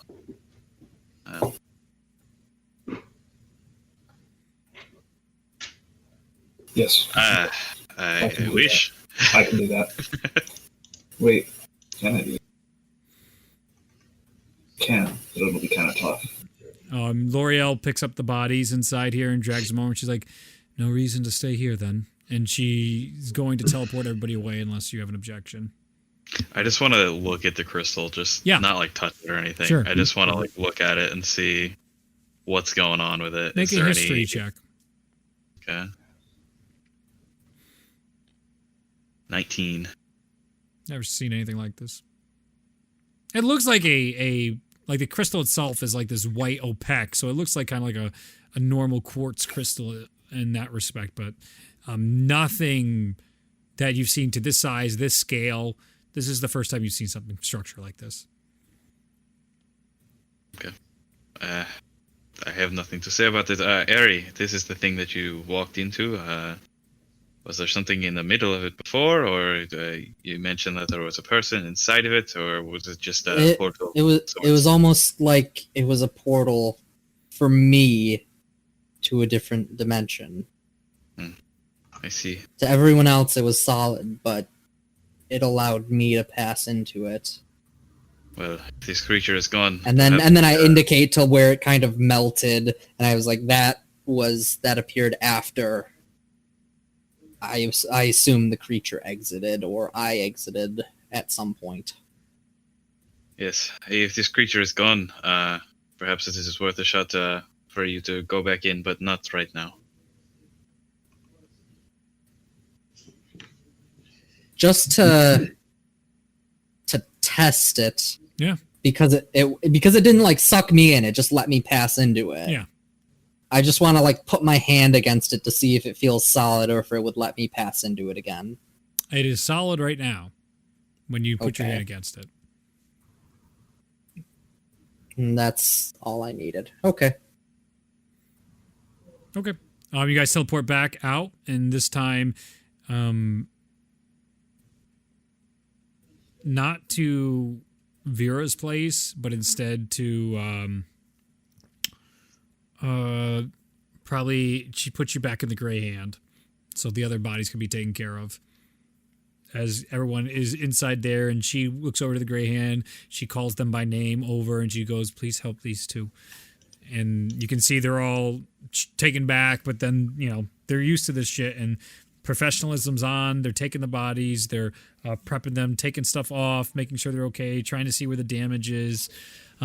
Because they're madness inflicted, they do get taken to a different room. It's not necessarily immediately what the normal procedure would be. So then L'Oreal looks at all of you, and she goes, "The winds of change are coming, whether we like it or not. I hope to see you all shortly at the Sentinital. I'm sure we'll have plenty to talk about."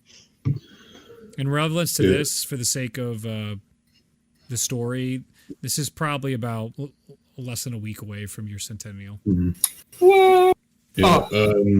Yeah, Brian made it pretty clear that we have to be there. Like really clear. Smart woman. Yeah. And you see her turn and leave.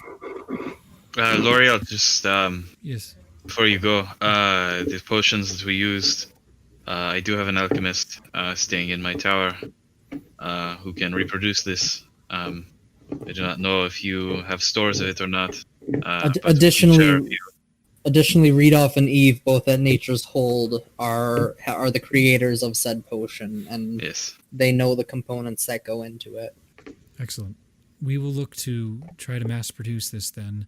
Tullius has been at hard work with the Black Staff trying to make way with it as well, but we haven't made much progress so far. Well, if you are in dire need, I have a few in stock currently. So Yes, please bring them to the Castle of Waterdeep or to Vera or any of the Grey Hand, and they will get it to me at your earliest convenience. yes, I mean you could send Salem or whoever to my tower if you wish. They could take it. Then I will. Thank you for telling me, Ralia. And with that, she teleports away. If we can get to somebody who can show me a picture of what this thing looks like, it'll make it a little bit harder for this thing to resist my scry. Aerie, how good of a drawer are you? I could do my best. Do you think Blackstaff saw it, right? She probably would be able to disguise herself. Ooh, that's better. She, depending on, it sounds like it moved quite quickly, so she could make an attempt. I don't know how much she would have really seen of it. How long will it take? It's worth a try. Yeah. I don't know how good of an image of a view she got of it, based on what it sounds like. I Can mean, Ralia read minds? yes, I could place Aerie inside of Ulazal's mind while Ulazal sleeps, and he could form this thing inside of your mind. That's a way to do it. Yeah. For sure. But that would probably have to wait till tomorrow, correct? Certainly. All right. What we're facing right now is we're running out of steam. If we continue to press on, that issue is only going to be exacerbated. And when we do encounter this creature, we might not have enough fuel in the tank to defeat it. For all we know, it's fucked off onto do whatever the hell it wants to do. We don't know if it's going to be in the area or if it's teamed up with Ragnorum or if it's doing its own third-party bidding. That's concerning because it can teleport. And if it finds Ragnorum, it can teleport him. Yeah. I don't know if it's going to be on the same side, though, because Ragnorum is not really supported by this god. He's just kind of taken its power and is utilizing it, at least.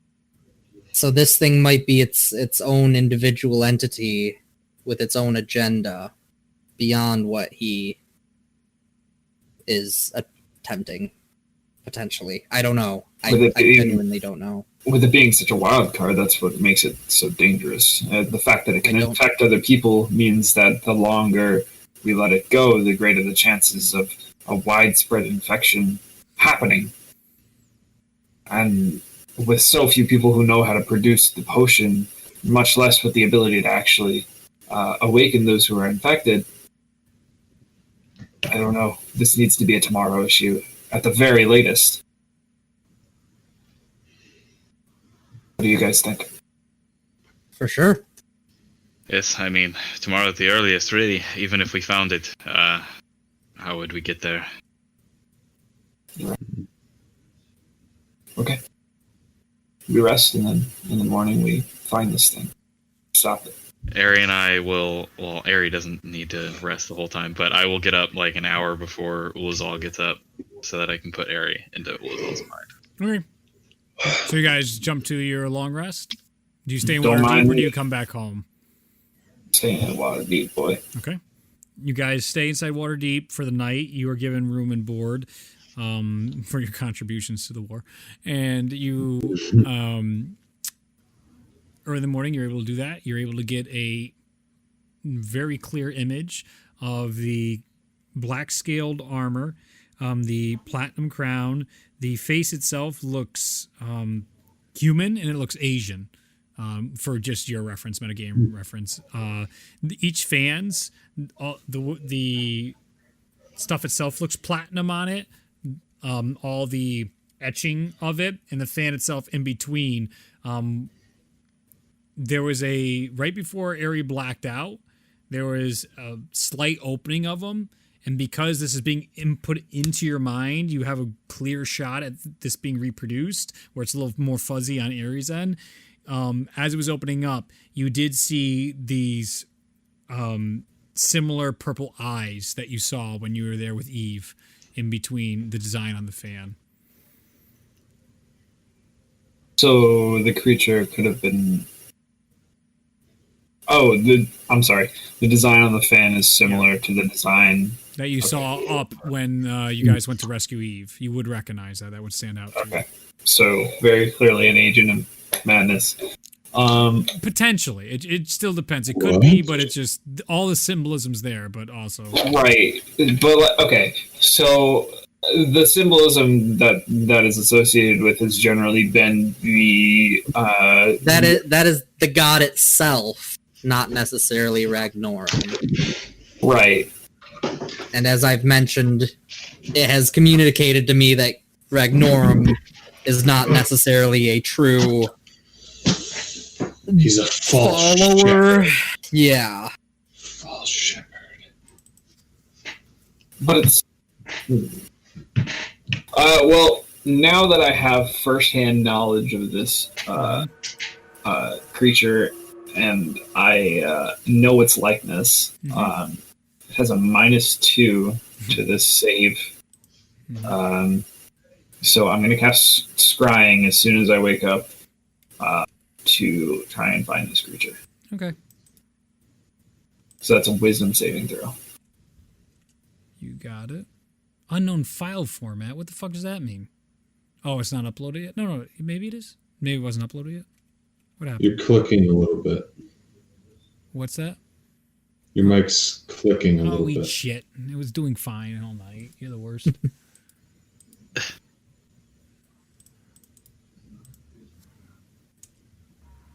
There we go. And then is it loop?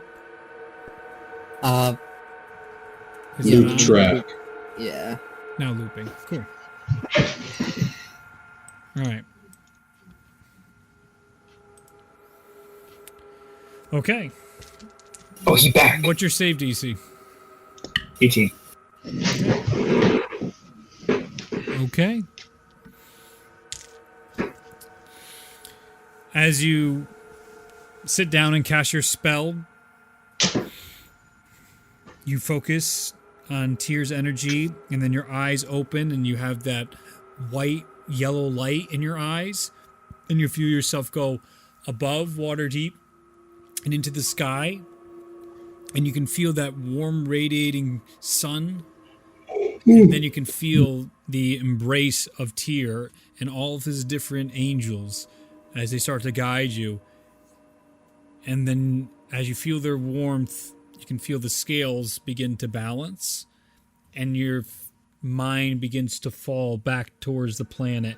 And as it comes down, you see yourself going through all this dense jungle. And as it hits in, you see the individual cross-legged sitting up on stone, all this different like stonework, fan in hand underneath the chin with a smile. The eyes are purple and glowing like you've seen Aerie at the Battle of Yin Yang right now. And it's just sort of nodding its head back and forth with a little smirk right now. So it's in a jungle. It's at the... what more can I tell about the location? Give me a perception check. Perception. Well, that's going to be a natural 20 for a 25. Ooh. Okay, then. All right. As you pray to Tyr for vision beyond vision to see as much as you can in this dire circumstance. You see the vision expand ever so slightly through his divine essence and power, granting you a look at where the individual is right now. And you can see she's smiling down. She seems to be very high up, maybe 30 or 40 feet up on a ruin. And you can see staring back at her is Ragnorum. Yeah. You hear her going, "Is that all you got?" And with the 25, I'll even give you a little bit of his talking because he's close enough. Yeah, I mean, this goes on for 10 minutes. Why don't you come down here? You are fascinating. Oh, I think I'm comfortable enough where I am. I say, you are quite the curious one. Haven't seen your lot around.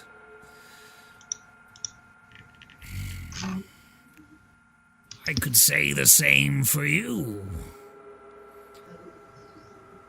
I need to look up a name real quick. I did not expect a fucking 25.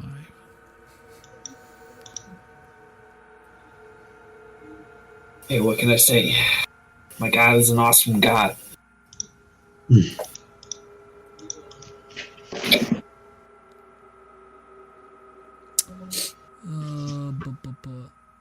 You know? Tell you what. Could you tell me where Deldrick might be?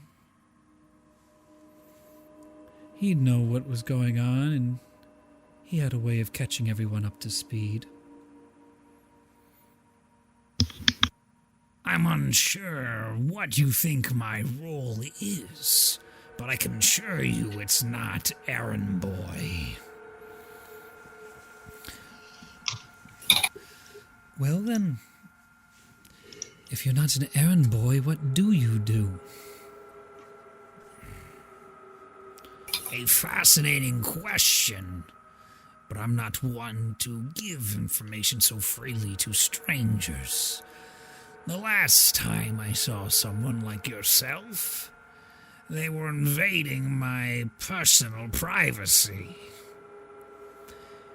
I can't help but imagine you might be of the same cut.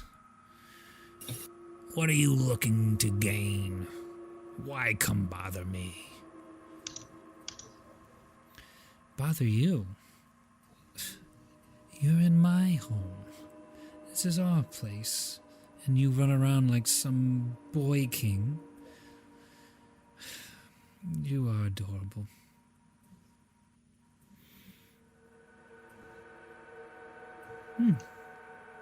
You see her look directly at you, Ulazal, in your vision. Quite a crowd, then. And you see her looking up, and with your perception, you feel like something is talking to her. Interesting.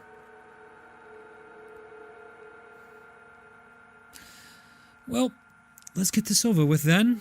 As she jumps down and dusts herself off and hits the ground with a thud. And you hear all of her plate mail crunch against the ground. And she looks up towards Ragnorum. So she stands at about like 5'8", and he's 13 feet tall.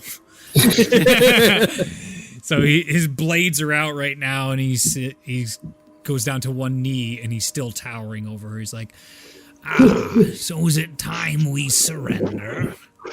and you see her look towards him. And she goes and puts her hand out. I want to show you something. You see him go. One does not just... And as she reaches out, they both disappear and your vision comes back. Oh, shit!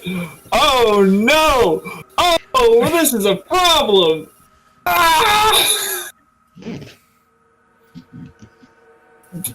She was with Ragnorum. She was with Ragnorum, and they just teleported somewhere. Good morning. Like she could reach his nuts. I tell them everything about what just happened. Certainly. You guys don't have to roleplay him telling you that. You now know. Yeah. That's why we're in a private call.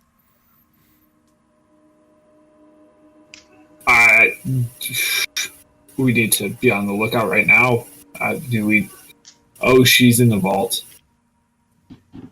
Is she in the vault? In that pocket dimension? Was the pocket dimension just the crossroads?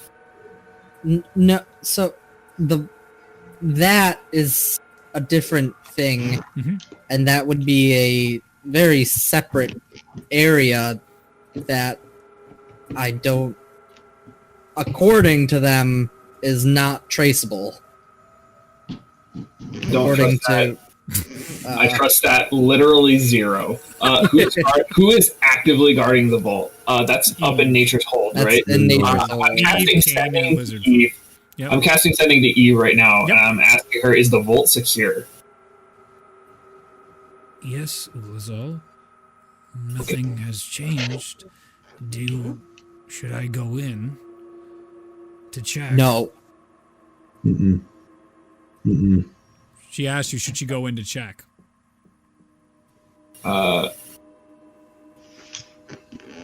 When it's open, you were told it's vulnerable for tracking. Right. Okay, so I cast it again, and I'll say, no, keep it secure and make sure no one gets in. Ragnorum is now mobile.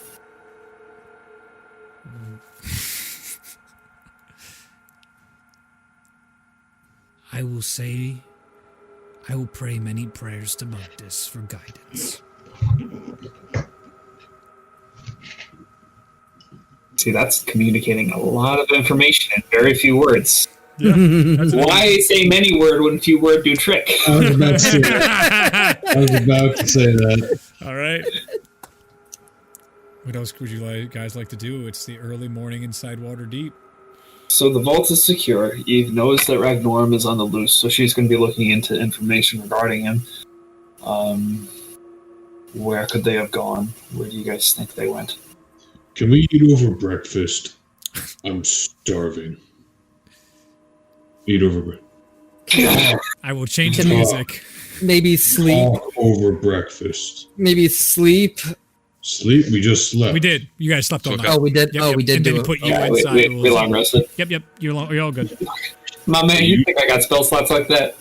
You know, if I'm casting 2 sending spells, it's got to be the morning.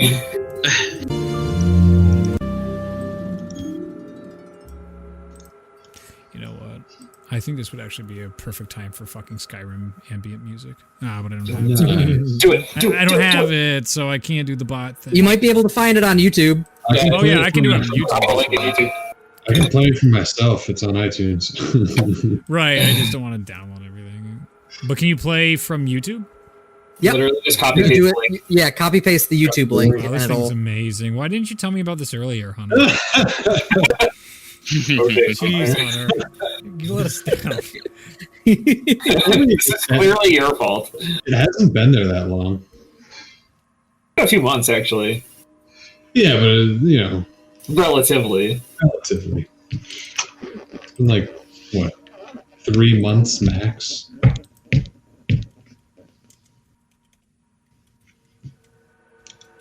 So strange. I thought they were going to fight, and then they didn't. Jeez, you play next. Do I got play next? Give that next. Does this place make eggs? Yeah. Gotcha. What does that mean? Oh, hang on. Stop the loop. No. There we go. We did it. All right, there you go. Teamwork. All right. This deity of madness is absolutely perplexing. I have no idea what's going on with it. Yeah. He doesn't make sense. Mansoon doesn't make sense. I've given up at this point. Not to mention what's going on in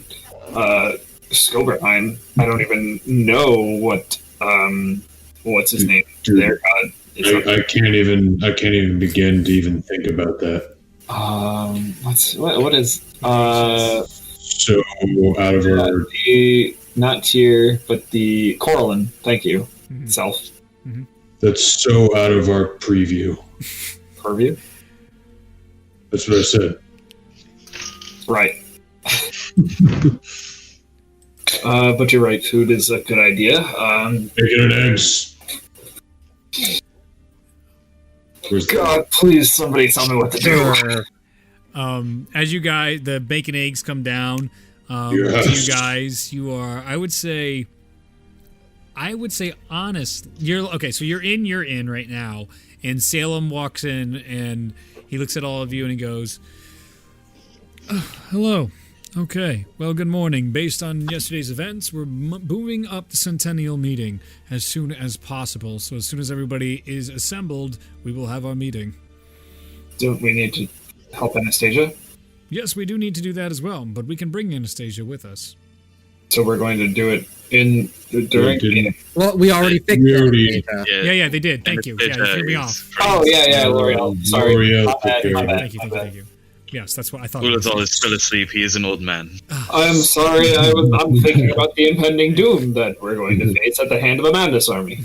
Here, Salem, have a piece of bacon. You see him take it instantly and put the whole thing in his mouth at once. And he is on edge. He's like, so whenever you guys have the chance, we are going to be teleporting to Nature's Hold by the end of the day. We are going to be leaving L'Oreal back here to watch over Nature's Hold. Blackstaff is coming, watch over Waterdeep. Blackstaff is coming to Nature's Hold with a few of our best. And we are going to figure out the status of crisis and figure out what we need to do. The most important thing that we tried to communicate through Eve, nobody opened the vault. Good. All right. At Nature's Under Hold. any circumstances. Excellent. We'll make sure. All right. Well, unless we want to lure them as bait. No, that's not worth it. Let's just get it over with. We need to get everything in line. We got to get all of our things in order before we want to try and deal with this. But that is good. That's a good idea. No, it's not. That's a terrible idea. That is not a terrible idea if it's on our terms at some point. Mm-hmm. Right, but ambush. The fact.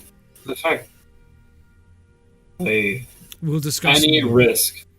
Any risk. As he bows away from you, and he goes, "I'll see you soon, Chosen." And he leaves. All right. During breakfast, I want to cast Commune. Yes. Yep. That the Bible study and bacon, it's just the best time. So I will commune with the Raven Queen. And the first question I will ask is, did Ragnorum and the creature that Aerie described enter Vault?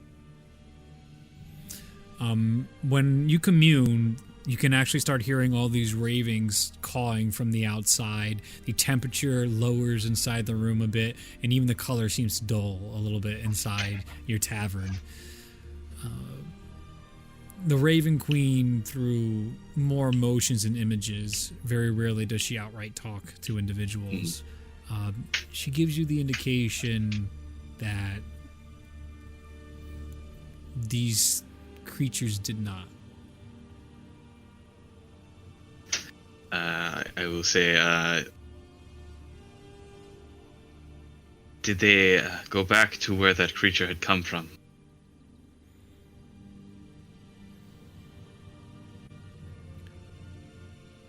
You get a feeling of uncertainty as the Raven Queen is unsure. And Aerie describes Ragnorum as a false prophet of sort. Is this creature the same, unaligned with the true god of madness? Again, unsure.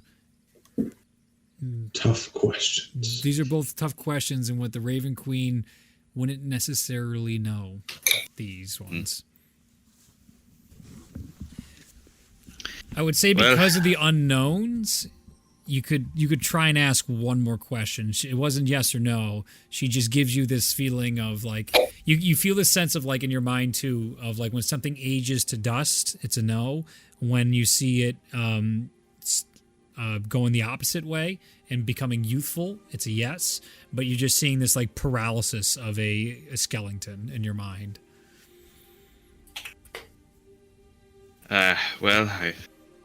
Are the two that I have mentioned currently on the material plane?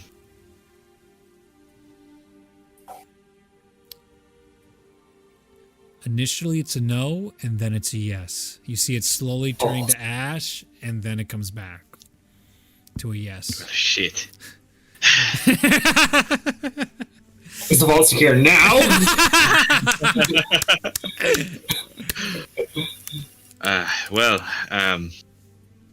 As far as the Raven Queen is concerned, the vault is secure.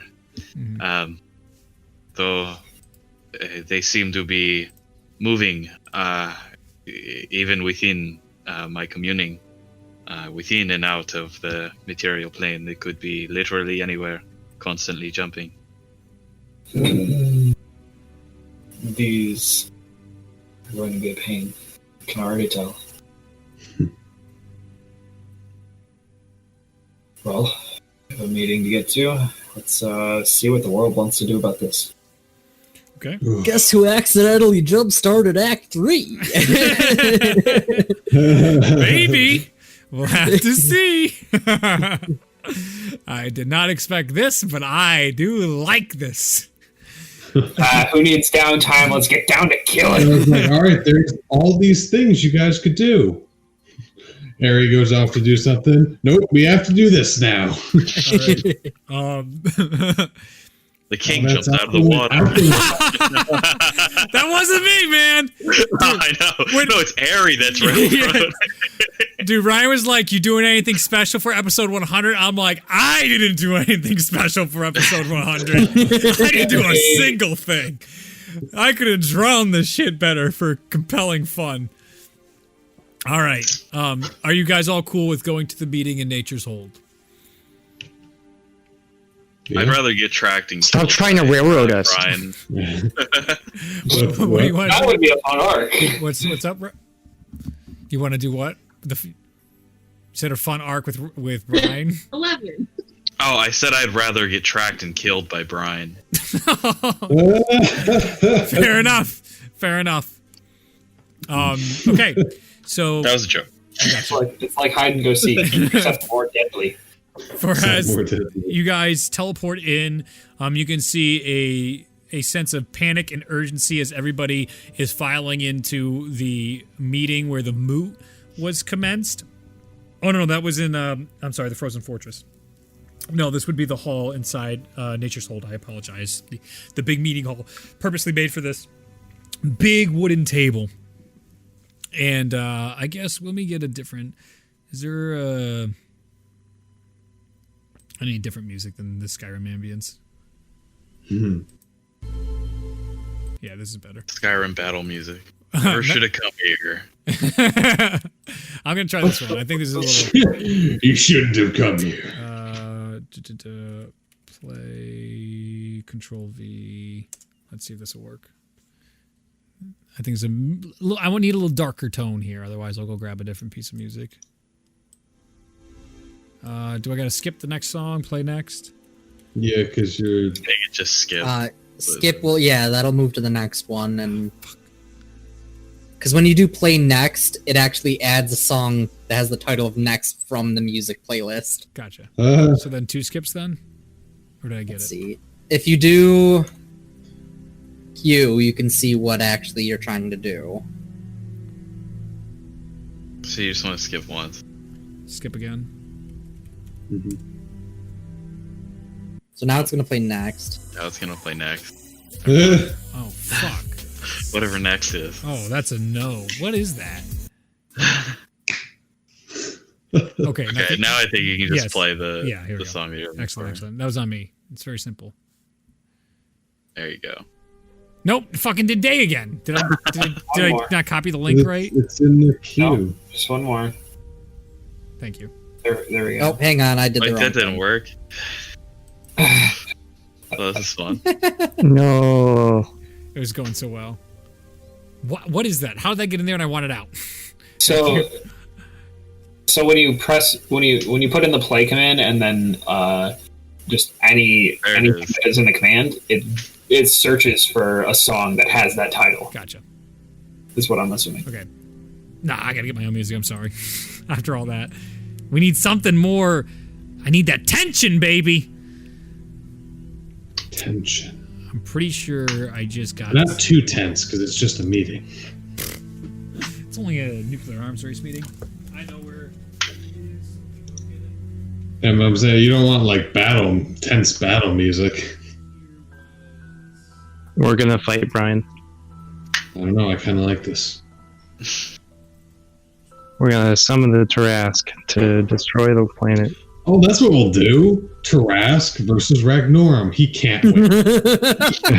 he can't. That's what you think. Can't win. There's no way.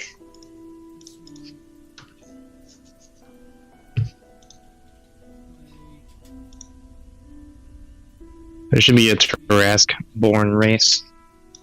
It's actually probably the good time to take our break, if you want to take your break before the big meeting. I can take a break. I'm okay with that. Take a quick 5-minute break. Is this the right one? Or, no, I'm playing Skyrim now, so then we go skip. Check this out. Good, There right? it is. There we go. And then you gotta loop it. Yep. Perfect. Oh, looping's now disabled. Do it again. I think it does stay. Okay. Cool. So, well, now it's gonna loop everything in the queue. Jesus. All right, you'll work on it. We're gonna take our break. You have to do loop track. Loop track. All right. I'll get the hang of all the commands. Go get some snacks. Go enjoy yourself, and we'll pick up with a meeting. Welcome back. Last we left off, Aerie set a chain reaction into motion as some creature of madness was released from inside this frozen crystal that was recovered from the crossroads. Scrying upon the creature, and after they saved both Vera and Anastasia, they found the creature with Ragnar and Gekken, and they disappeared together. Now, there's an emergency meeting being called, and this emergency meeting is up inside Nature's Hold for the Sentinital a few days early to get the updates on the rest of the world. That is a little too intense, but that's okay. We'll keep that in the background. And to get the updates on how everything else in the world is going, the new leading issue is to be brought up by the Chosen. The Waterdeep crew is present. All of you have nothing new to add in 5 months because you didn't hit me up for the side mission, besides Ignatius does have stuff he can add to this conversation. So any of the other things we're going to do with the Waterdeep crew, we can do after this meeting. If there's an after this meeting. All right. So, where are we? I am here. So then I am now, got that. Excellent. Okay. So, Brian is leading the meeting. You can see very familiar faces, and the prince and princess are here from Lianzhao and Tendorf. You have Seri Clovis, Mace Olwyn, and Navisha, who are also aiding in the political in the middle. You have Haru Ryu and his sons are here. You have Greyhand, Calgary, Salem, and Blackstaff is here. You have northern houses, a higher portion of northern houses, and even stone giants have made their way here, as well as a couple other giant representatives are all here. All right. Brian is at the center of this with a one of the few times you've seen her with a very serious outlook. Normally, she's always smiles no matter the situation. But some situations call for the utmost composure. Welcome. Thank you all for coming here early. It was supposed to be more reserved but still fun festival as planned, but we are dialing back the festival as we go here. I'm not sure any of us will get a chance to participate in the festival now, but many of the other people in Nature's Hold and the Northerners will try to embrace. Many of the people from Freya and Whitland have even made their way here as well, which is most reassuring and exciting to see the Fellowship is doing well for a multitude of people. I know there is a laundry list of issues that need to be brought up tonight, but first and foremost is the brand new proposition before us that has occurred this past week, as there have been, to my knowledge, great progress with the developments of the madness. So I will leave it to those who have this news to start why this meeting has been called early. As Brian gestures toward the Chosen, as she then sits down. Initially, she was happy to see you. You did get a faint smile out of her initially when you got here, being like, you're here! Yeah! Yeah! But there's also the part of it like, no one's skipping out on this right now. So, you guys can roleplay, or you can just give a quick summary and then just break into more discussion. As you can just say what has happened, and then we can continue to roleplay from there. I will step forward. Mm-hmm. To give a little bit of context, I started out trying to weed out if there are any pockets of concern in the world that may be related to the madness issue. And ultimately it led to a conversation about what had occurred over in the crossroads south of Tengdorf.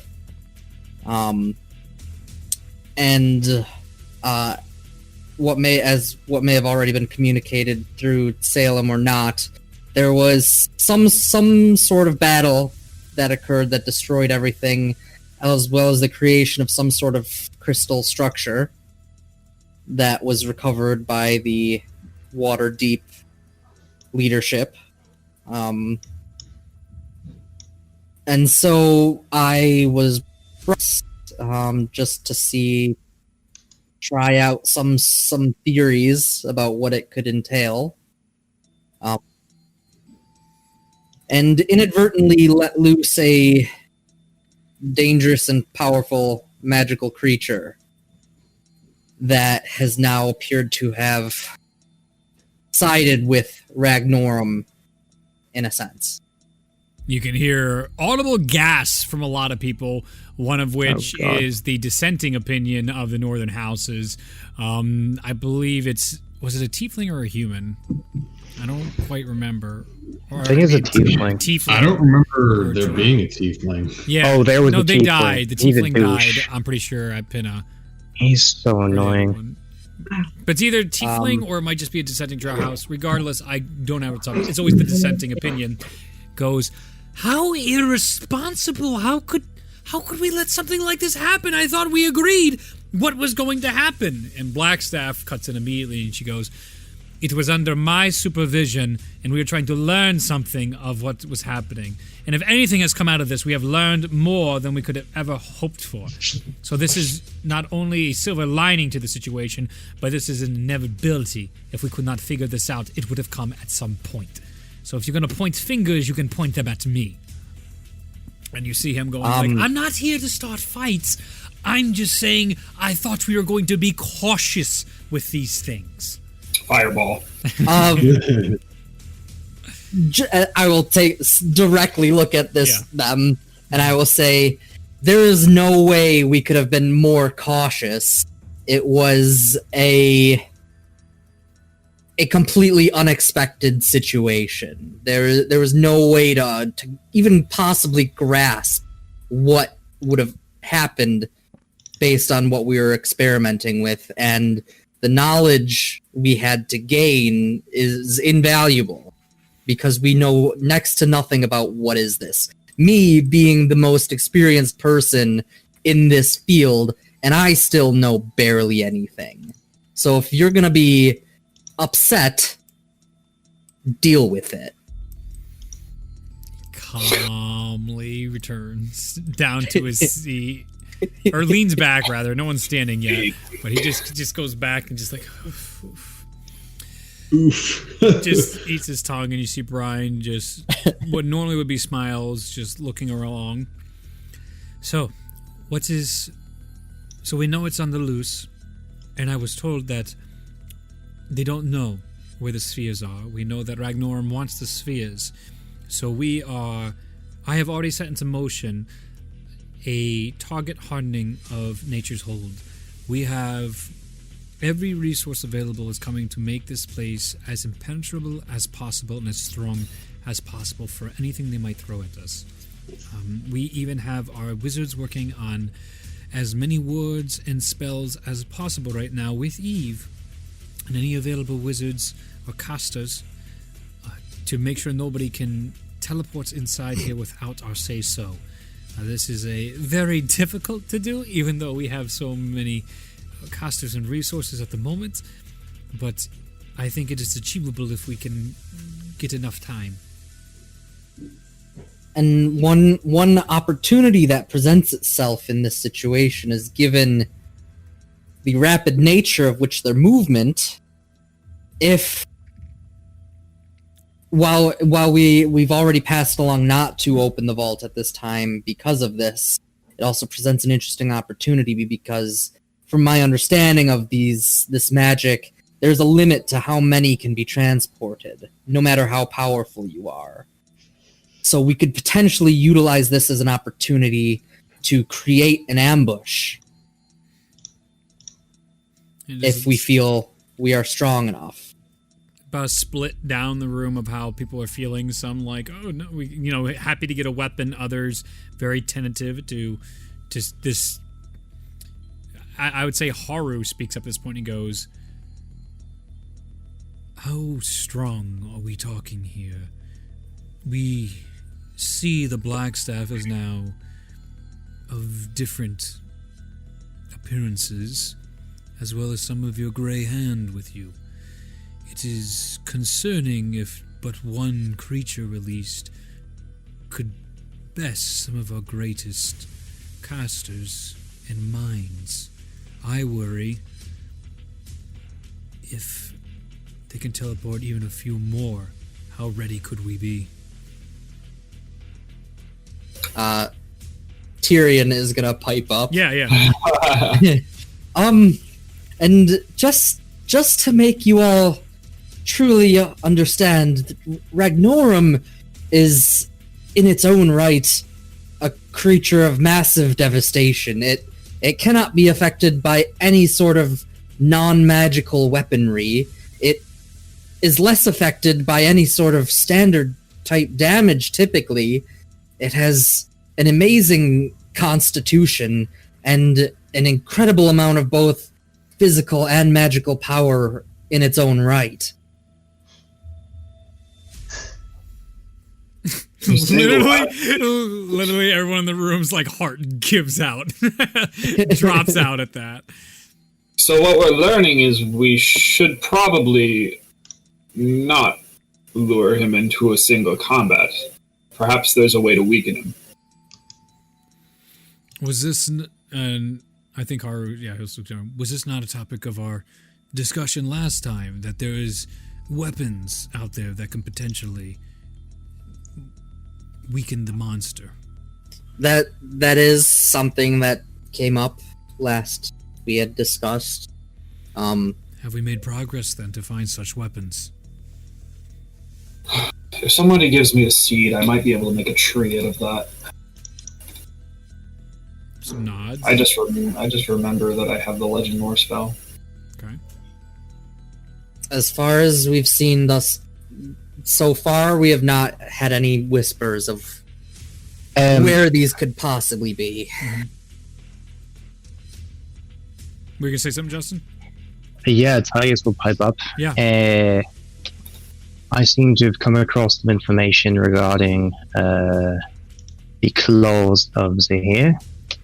Not sure if anyone here is a follower of that particular deity, but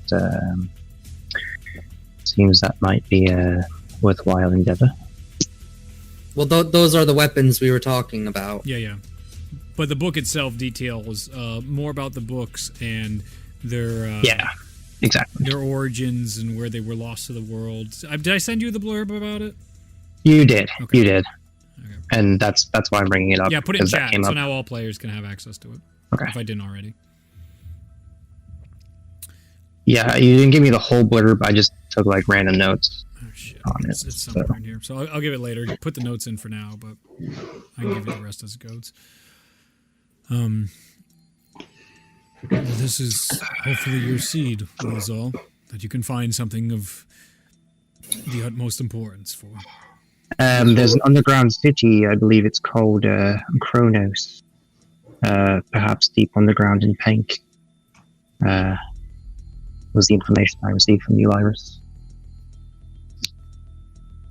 Might have been mid. This will be most helpful. Even with just the name of those weapons, I'll be able to learn much about them, and perhaps between Ralia and I and a few other good minds, we might be able to locate the objects based off of the information we know of them.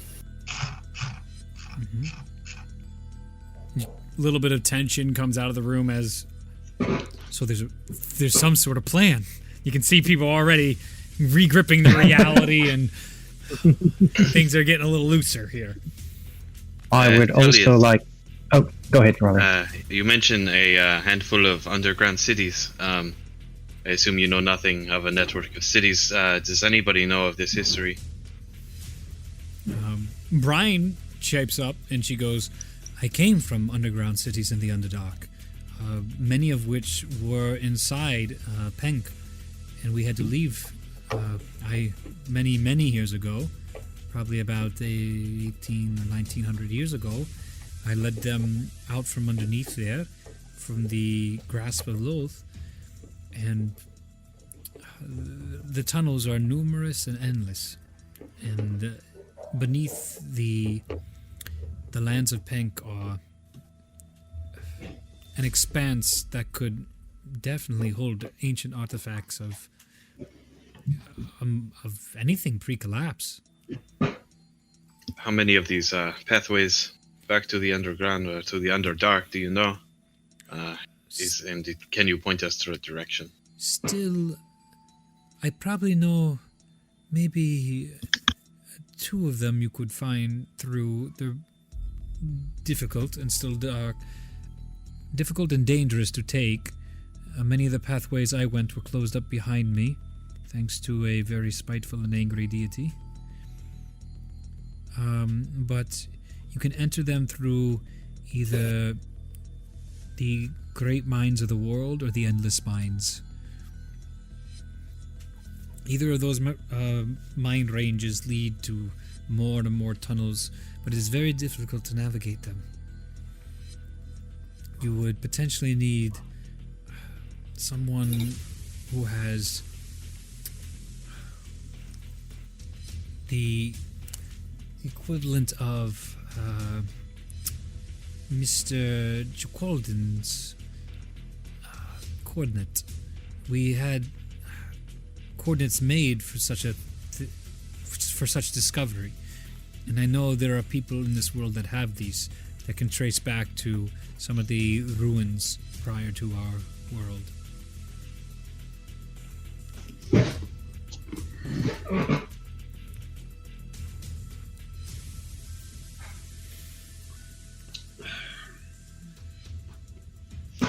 Aerie, is there anything else detailed-wise that you may have picked up on was it Ulazal? You scried on them. Are you certain they're friends? Did anything else come up? Did they say anything else that we can use? It was an odd situation, and there was tension. When I was watching them initially, I thought for sure they were going to fight. Mm-hmm. But they spoke of many things, mostly just dodging back and forth, each trying to get the other to make the first move. Mm-hmm. They did mention a name. They mentioned a name, Deldrick. At the mention of that name, Tullius, a memory comes back shit. to you. Oh, God. No. All right. You see your father and your mother as they are patting your uncle on the back, and as they are talking back and forth, your father goes, "I know he'll be in great care with you. I entrust him to you, my brother. You'll be able to straighten him out. You take care of him, Deldrick." And you see him go, "Of course. I won't let you down, brother. This is our way. Come, Tellius, we have corrections to be made," as he gives you a side wink that your mother and father can't see. And you see your father going, "Maybe you'll learn some responsibility with somebody that's actually responsible, son. We love you, but this is for your own good." And you see your uncle being like, "It's for your own good, Tellius. Come on, man." Oh my god. And Is my uncle Uncle Iroh? Is that what this is? And as you But guys, also, am I the bad guy? What's going on? Who's responsible? as you walk out outside there, you see you guys start getting outside town, and your uncle Deldrick looks over and he goes, "Come on, Melody, you don't have to do that anymore." And she drops her invisibility, and she goes, "You know, it's a lot more fun when you just play along and let me pretend I'm good at things." And he goes, "You have a long way to go. Tullius, ever had any interest in becoming a paladin of our great ice goddess?" And you're like, "No, I don't." And he's like, "Excellent, you'll be a perfect candidate." As Oh god. your memory ends. Okay. Oh, no, that's useful. But,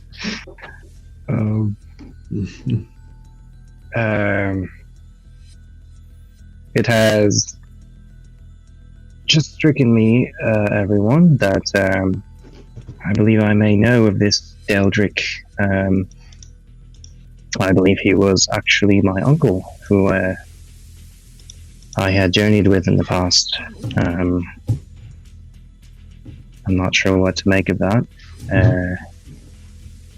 But I do believe he was a paladin of Halal in the past. And I would say that she is certainly not a deity on the side of evil. So take that as you will. When they spoke of him, the lady with the fans, for I don't know what her name is, for lack of a better term, she mentioned that he would know what's going on. He always has a way of straightening things out, knowing what's going on. I feel like she has the impression that he's somebody that has seen the full picture. Actually, I'm going to cast Sending and see if I can contact him. Mm-hmm. Oh shit! Go for it.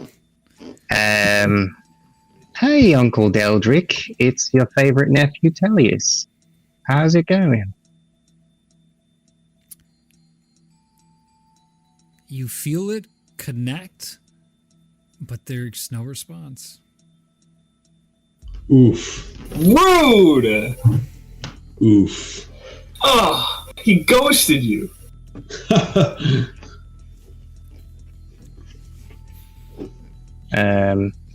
I'll just ponder on that and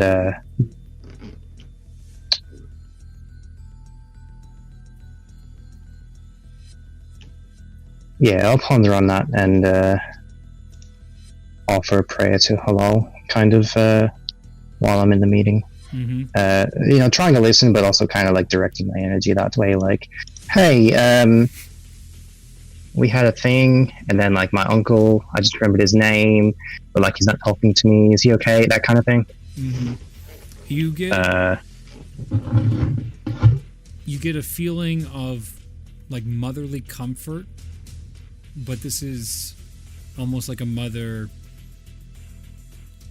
looking at their child starting to like a child starting to ask hard questions, and it's almost not pity, but that innocence is starting. It's going away.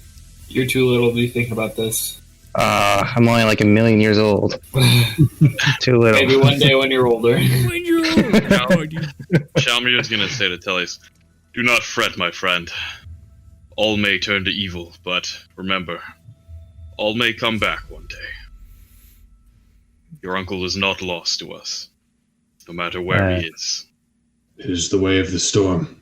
Thank you, Shalmir. I'll clap him on the shoulder as they do. Man, those guys are really good. Wow, that was poetic. My God. They're so nice to each other. Well, I think that our priority should probably to track down this Deldrick to see if they have more information about the goings on of the world and what this madness is, because that's what the implication came to be. And then we should also be working on tracking down these weapons. If I may add to that, Aerie or Tyrion, I'm not sure who you are. I try to be a little bit lighter with Tyrion. So Okay. Okay. it's tough. It is a little tough sometimes. It's fine.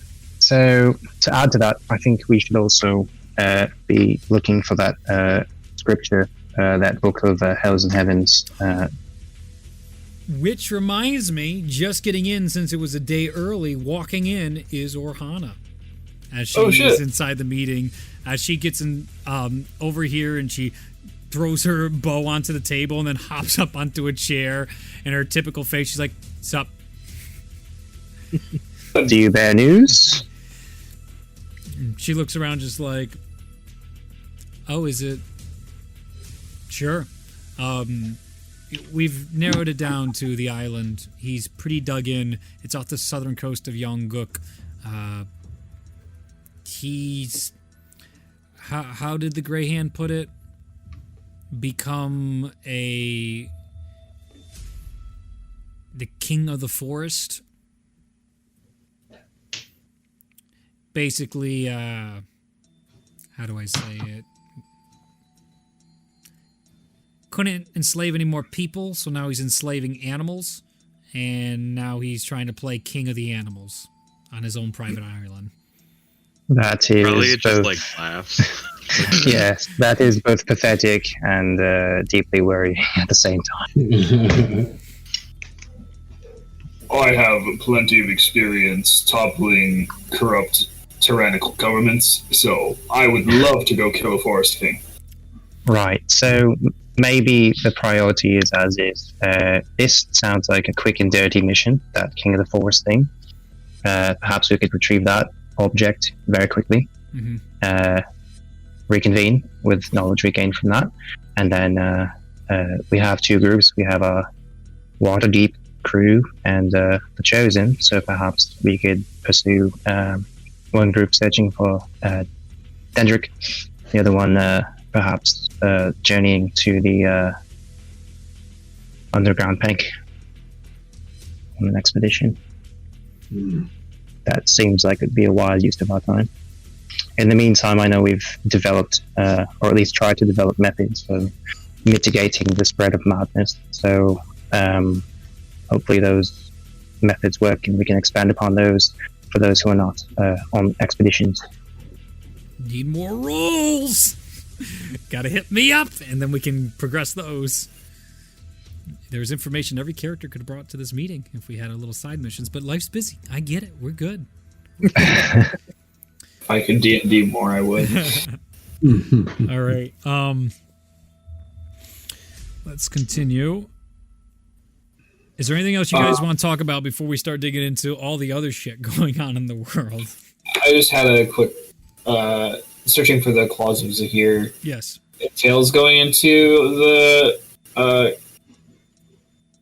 the tunnels beneath Pink. Is that what we said? Who is? Did those two? That is one mission. By going after the claws of Zahir, we're traveling to the tunnels underneath Pink. From your interpretation, you just asked for ruins, and Brian said those are the ruins she was familiar with. Artifacts could be from behind there, but there was literally no confirmation that they're there. Okay, The so book the- talked about the two places where Zahir temples were, and there's one Zahir temple last known to the world in Penk and one in Minna. Is Shalmir familiar with any like natural tunnels that may have been formed like in the deep places of Karstul? Yes, there were deep tunnels underneath Karstul as well, places you weren't even allowed to go, and they easily could have anything below Karstul as well. But again, there's no connection to the claws per se. Mm.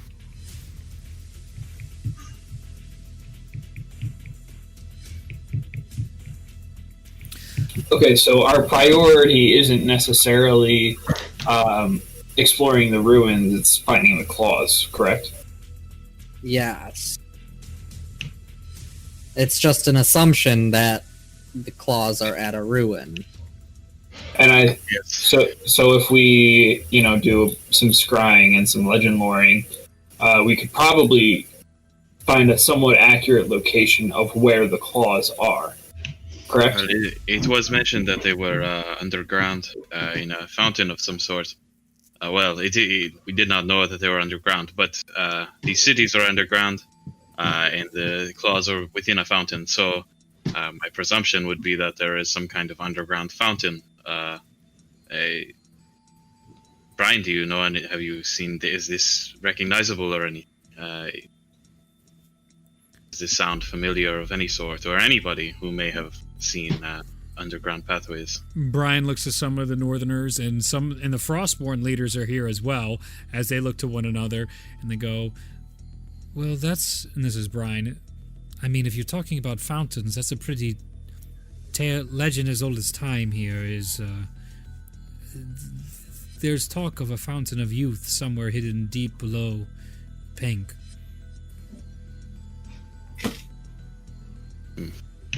This is something that many believe I ventured and found to find my youth instead of enduring a curse from Loth.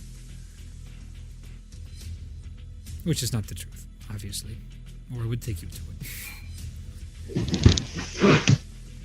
Well, any information on that would be helpful. It seems to be something. We can definitely go in that direction.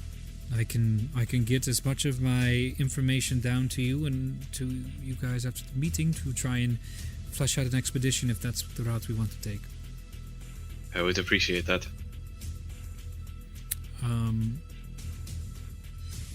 So, more bad news and then more information. You see Salem step forward. I went on many expeditions since we last met. As he looks over to Ignatius, I recovered a lot of information, and the most recent of which, as he looks over to Aerie, was at the crossroads. We believe the crossroads were destroyed by magical means, and so few casters of this caliber and strength exist. We've narrowed it down to basically, it's got to be our man Mansoon, who destroyed the crossroads for reasons I can't understand. Which is concerning. Skoberheim continues to update, and, well, Ignatius, would you like to share some of this information? I can do that.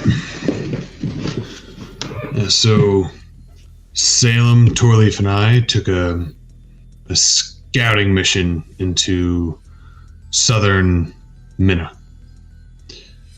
And we wanted to see what Skoberheim was up to down there.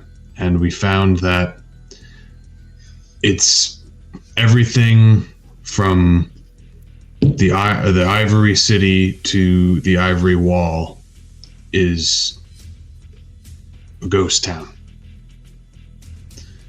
Skoberheim has moved everyone from every single city in town, as far as we know, to... We know they're sending people to the Ivory City. We think they might also be sending people to the Ivory Wall. Now, this is a plan of Mordecai's, I assume, to bolster the boundary between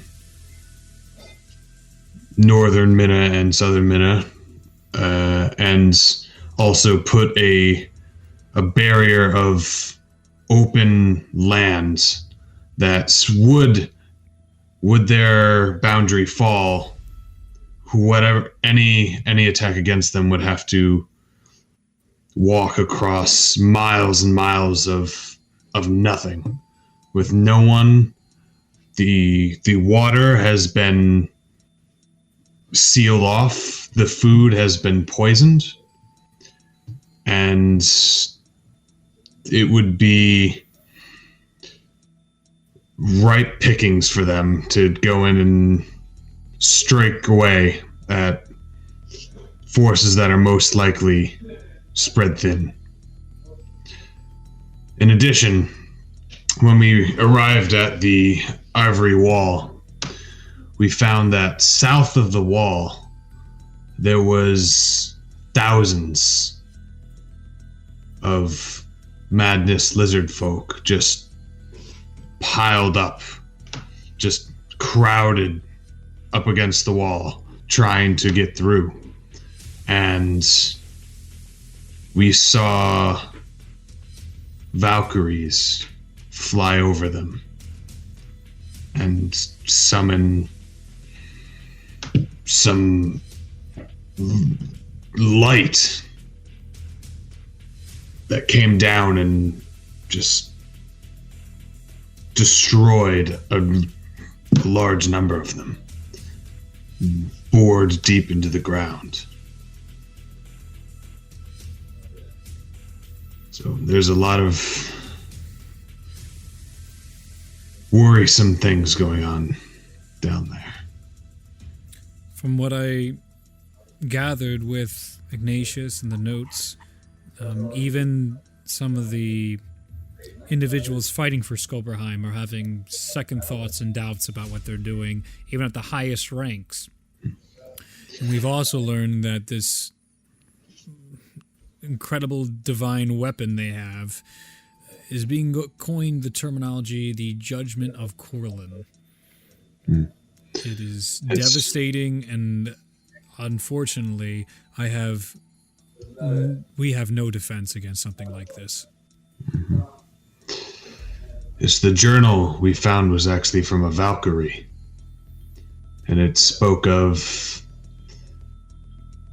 I believe it spoke of having dizzy spells for some reason, a random dizziness. It spoke of not wondering if they're on the right path anymore. There's talk about she prays to Corlin, right? She prays to Corlin and gets no replies anymore. She feels, I got the impression that she feels that they are disconnected from Corlin. And she was wondering and hoping if there was a way out. But from the writing, she seemed like that wasn't a possibility. What I suggest is a potential conversation we might be able to have with some of the leadership of Skoberheim, even if Mordecai won't hear it out. We may be able to sway people and end this peacefully instead of another conflict that is clearly on the horizon. His forces are worrisome and mobilized. Every border is being reinforced with more and more Skoberheim soldiers and their new Skober recruited soldiers. Frankly, we don't have another war in us right now at this point. So we need to be trying to do everything in our power to negotiate maybe an alliance with Skoberheim, as they would be very powerful allies, especially to try and deal with what's on the coming storm.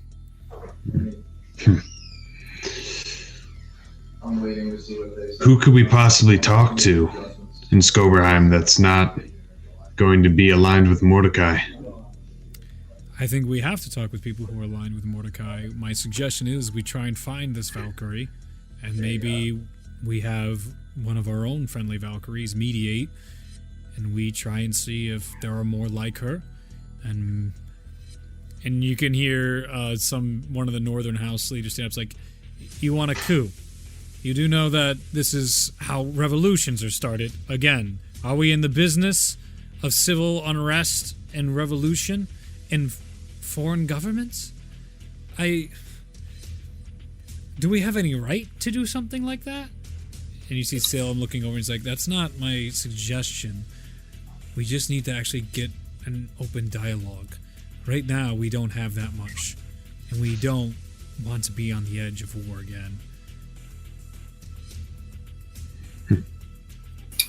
Calgary steps up and he goes, well, since we're talking about war, we have a growing movement of Cobalt sympathizers inside the Fellowship, and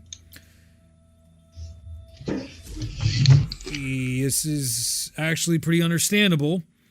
Many are coming home with burns that do not go away from magical weaponry we were using, are investing with the White Death has brought up a lot of moral and ethical issues we did not know when we were developing this. Anastasia and the R&D department did their very best to create something that was as devastating as possible to win the war, but we did not quite understand the side effects of using the White Death. So we've all discussed it with the leadership of Waterdeep, and we wanted to put it on the table whether or not we ban such a substance from any use in future warfare. This is also to note, we had a break-in at one of our caches of our white phosphorus, our White Death, and we were able to recover it all, but people are aware of it, and we are also suggesting reparations be sent to every soldier that still suffers from chronic pain from these magical weaponry.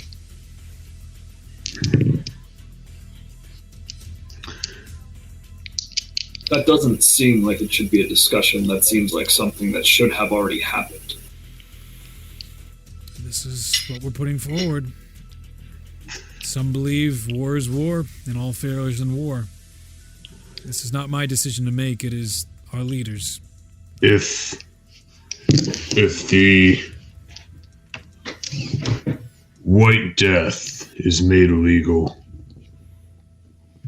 will the cache be destroyed? Yes. And we will have to go back to Astrid Grove and destroy any traces of the powder that's left as well. Try to eliminate it. And we've discussed even setting up a department exclusive to destroying whatever remnants are and making sure there are no more popping up. That's really cool. That would be a cool arc to do. The Reclaimers. Oh wait, no, the Adventure Zone did that. Never mind.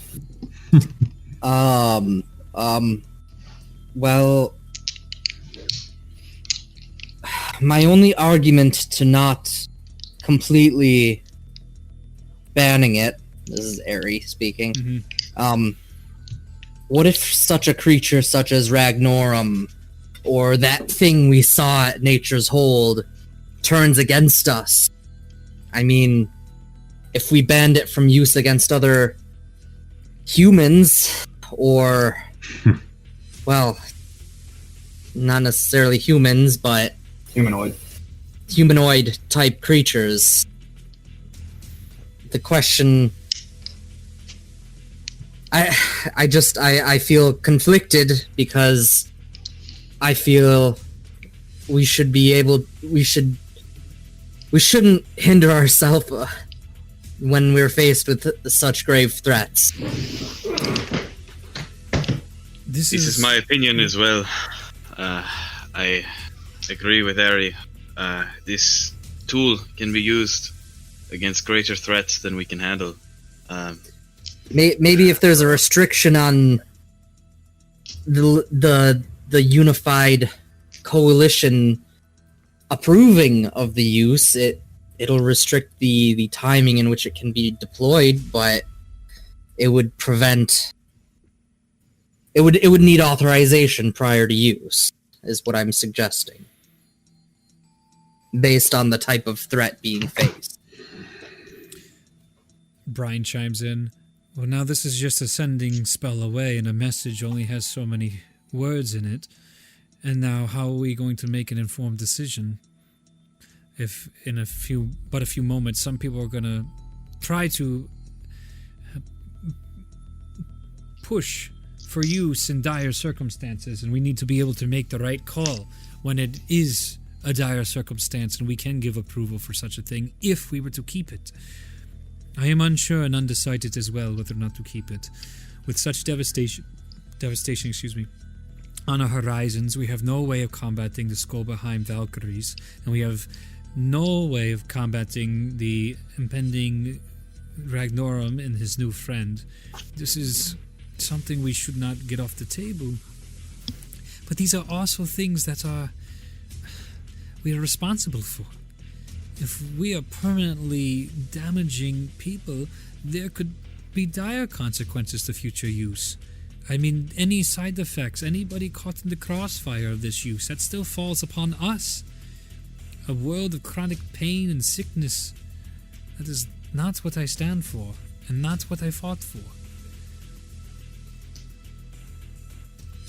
I believe it to be naive if we were to allow the White Phosphorus to continue to exist, that we could trust anyone to harbor it and keep it secure.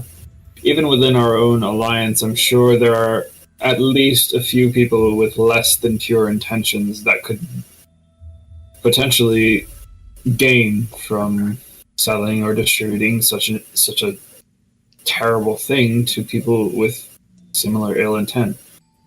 I don't think there's a good way to keep this secure, plus with the moral implications of just allowing such a substance to exist. I don't think that we should be able to have access to such a thing. Ulazar, while I agree with your sentiment, where would we be now without it?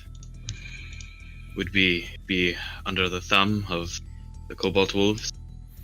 I think Bologna would have taken the king down anyway. Both the prince and princess speak up, and they look to Ulazal, and the princess speaks, and she goes, I agree with Ulazal, as people's intentions may seem pure today, but what happens when those morals turn on you tomorrow, and then it's justified, just as we saw our great leader Escott do? And the prince pipes up and goes, but I do agree with Ralia as well, that these points are well made, that without that weapon, we may not have been successful in taking him down. And there is a hard split right now between everybody. Hi everyone, it's Elias here. So he hasn't moved. Yep. Great overlords, I hope you have seen my message. But also, I feel that the world knows of the technology that is in place, and there's no way that we can stop knowledge and ambition from spreading. The world knows about this technology. Even if we were to destroy it now, it would undoubtedly surface in the future, perhaps even used against us. So those are my thoughts. I don't like the use of it, but I don't think you can put a lock and key on knowledge forever. You hear Vera pipe up, and she goes, that would be the market of Mansoon, the man that wants to keep these things and such oddities to himself. We do, as Tullius puts it, we're just setting up another Mansoon to take advantage of such weapons if we get rid of it. All right, whoever's for and whoever's against, to make a persuasion check to decide whether or not they're going to disband it or not. I think against. We should destroy it.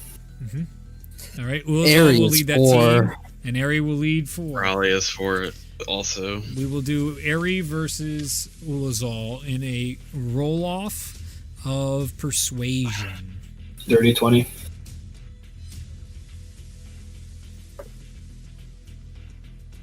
Oh shit. 15. Woo! Or 13. I beat the talking 13. boy. Whoa! As Ulazal continues to talk, he gets the backing of Haru as he goes, "My men fight with honor, and we do not wish to use such weaponry if it is this dishonorable and causes this much pain and suffering. You talk of claws, you talk of other weapons, we will find them. This has always been the Lin Ryu way. We will find the right path. And it may be a harder one, but it is one we shall walk." And other northern houses chip in, southern houses chip in. You can see people up, definitely not behind it, others very annoyed.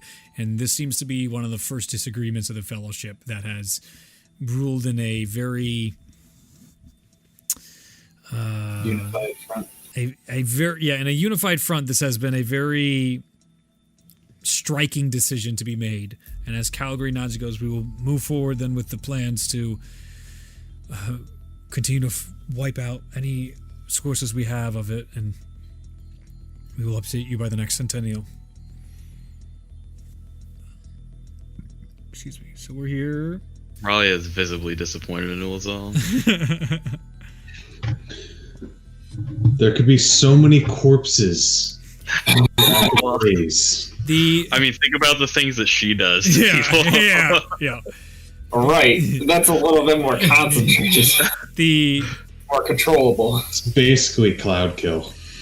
We've also had more individuals popping up with madness throughout the realms. We've had the people of Lancaster sending their sick to us in a few other cities. Tendorf itself is also visibly upset as their city remains underwater and many people don't know where to go. This is where the growing sentiment of sympathizers for the Cobalt Wolves exists.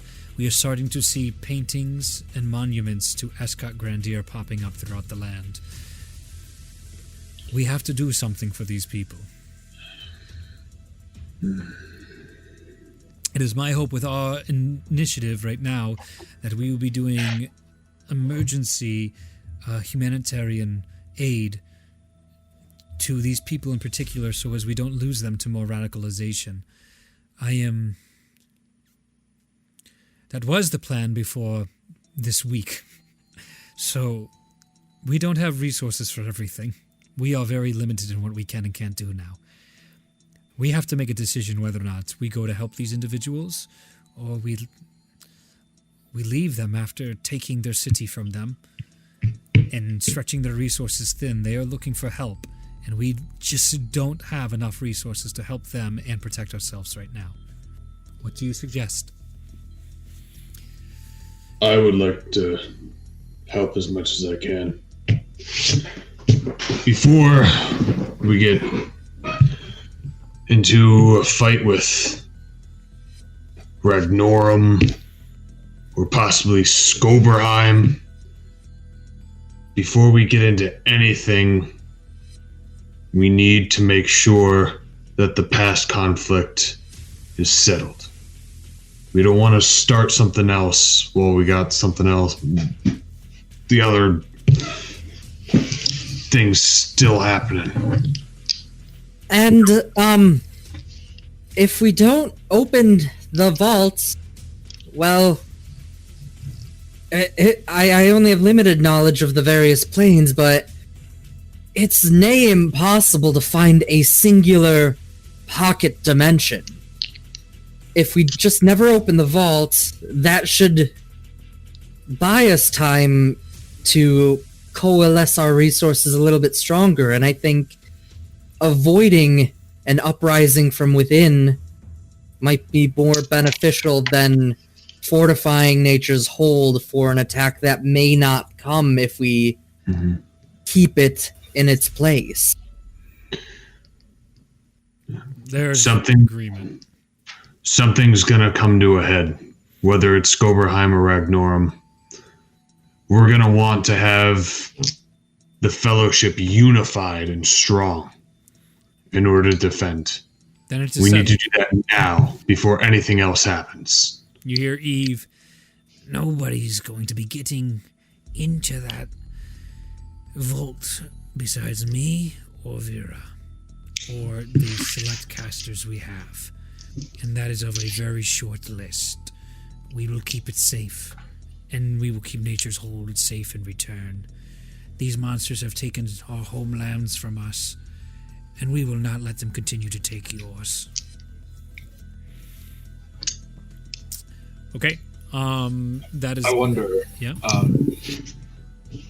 how good it would be to have a fleet of Valkyries to aid us in our fight against Ragnorum.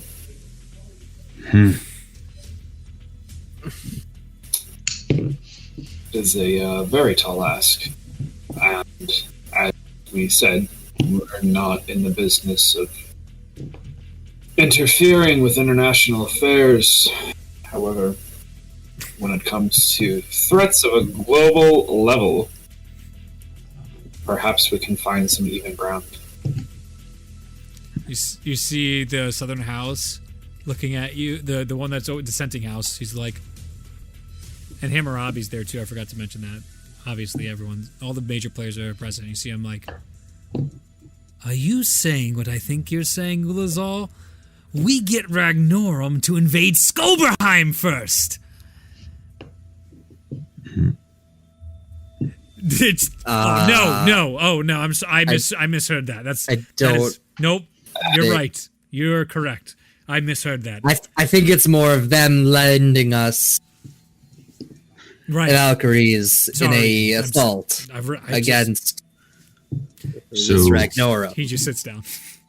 I mean, out of character.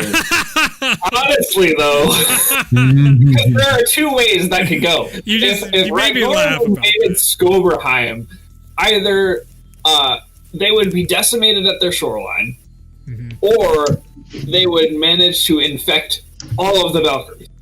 And then we would just be done. Oh, we'd be screwed. So,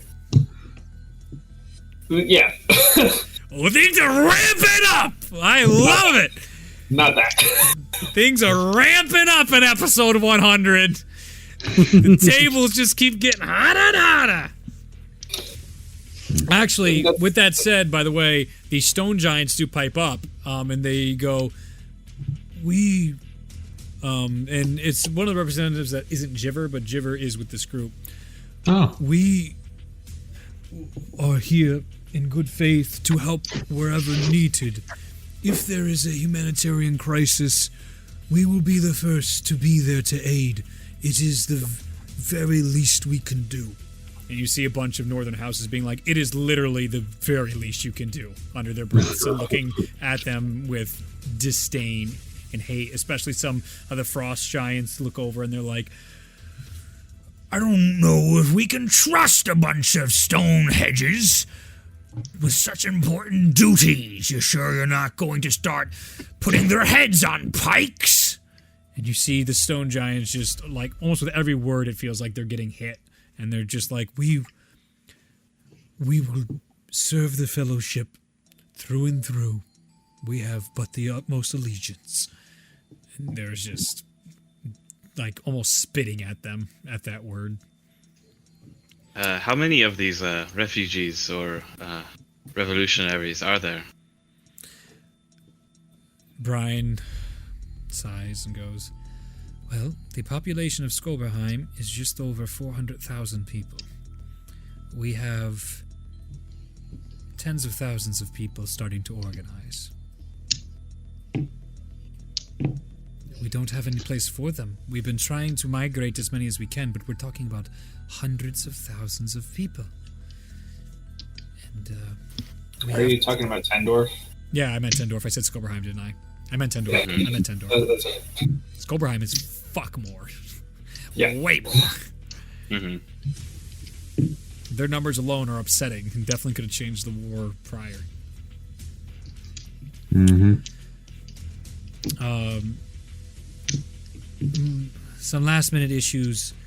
We don't have any word on Mansoon. We do know the Chosen did defeat a fire giant that we have now freed a bunch of individuals that are now in different lands. And Vera looks over, she goes, "Oh yes, that was quite a pleasant surprise to have hundreds of refugees put into Waterdeep, but they are making their adjustments, which is very good. So this is great. More of our good news. Not enough good news going around of you freeing people. We did hear there was a sighting of Mansoon. Is there anything else to report from inside this mountain?" Very, very strange magical presence there. When we defeated the fire giant, it was consumed by the forge that was present in the room, and immediately the volcano was turned to ice. The entire landscape frozen over in such a way that I've never even dreamed possible. Pools of lava frozen 30 feet down, and it's a miracle that those people weren't immediately sent into hypothermic shock. But aside from that, there was a strange presence that was there. Some of the refugees that were there talked of a witch who would keep them alive despite their own efforts. We believe that perhaps this witch has greater power than we understand currently. And perhaps, I'm just connecting the dots here, feel free to correct me if I'm wrong. Perhaps she's the source of this catastrophic change in the environment. There's definitely odd. There was also symbology of the frostborn there on one of the walls. I didn't get a very good look at that area. What did you see?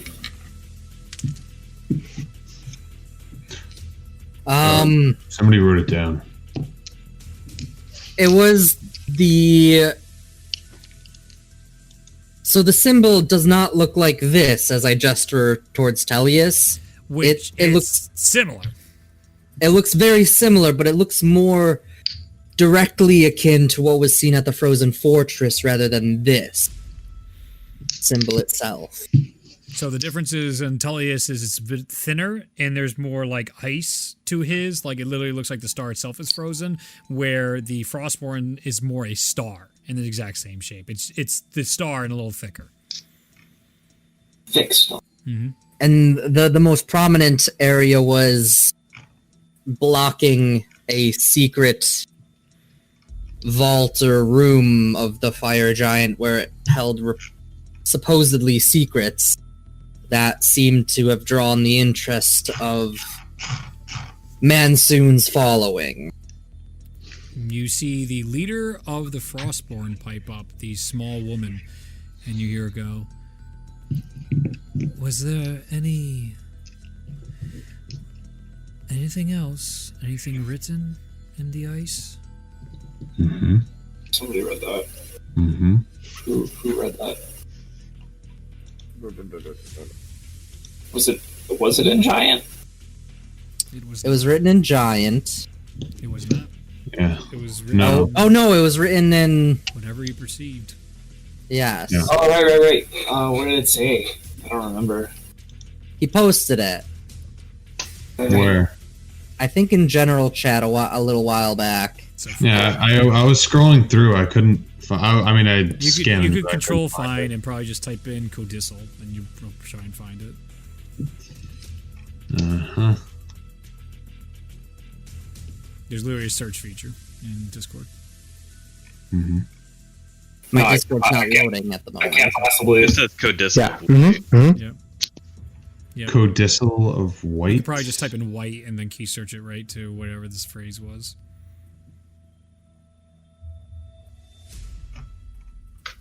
Because I sent the passphrase, I believe, in the whole little spiel in chat.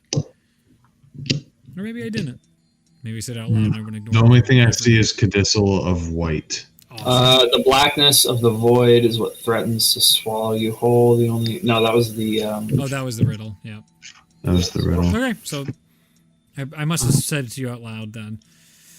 Yeah. Oh boy. Well, we'll say you recite it to her for the sake of me not breaking my brain. Keep track of all this shit. She looks to you and goes,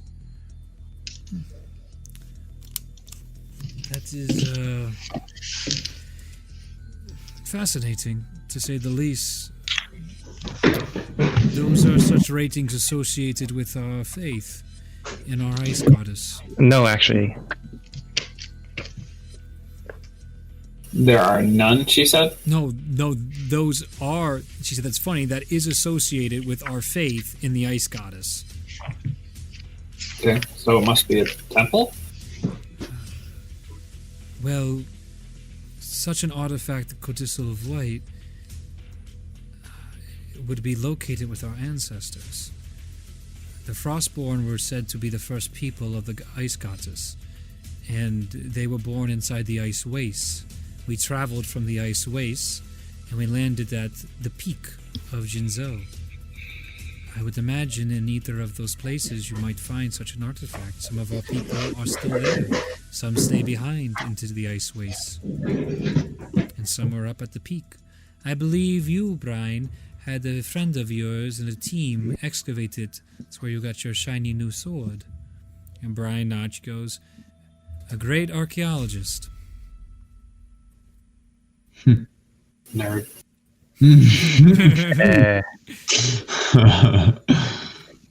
Was his name Eulyrus by chance, Brian? She smiles, of course it was. Truly a beautiful mind, that one.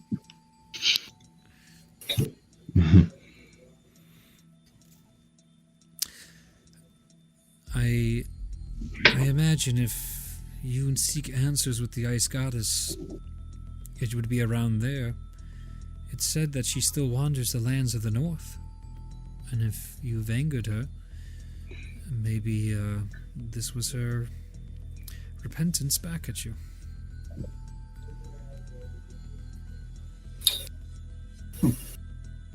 I am quite intrigued by this. I mean, you can ask whatever you want. This is the Frostborn faith. Yeah.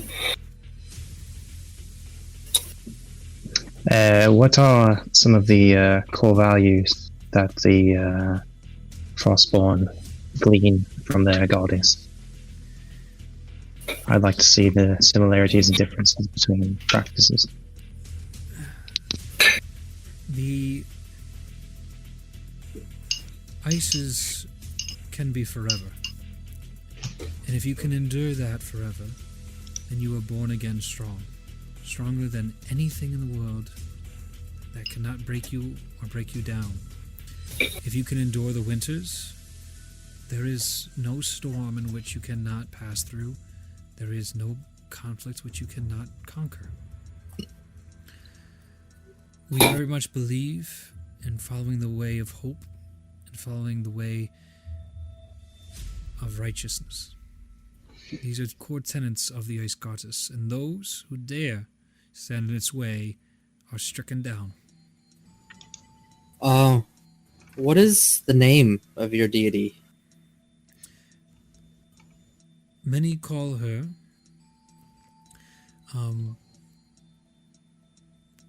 Winter's Wrath. Some call her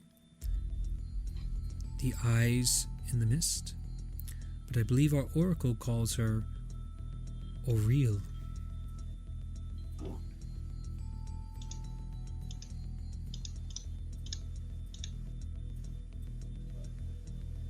Auriel? Auriel, which is spelled Auriel.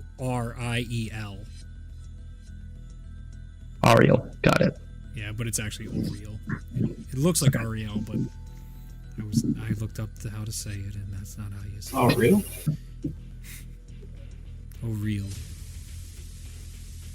French.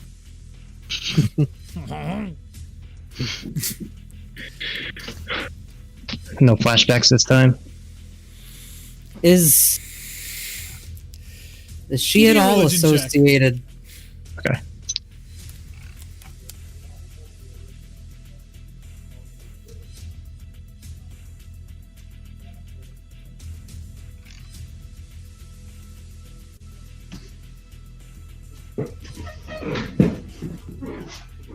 $23. Fuck! We're getting the deep lore today. I didn't expect right, you all to be boys. together for this shit.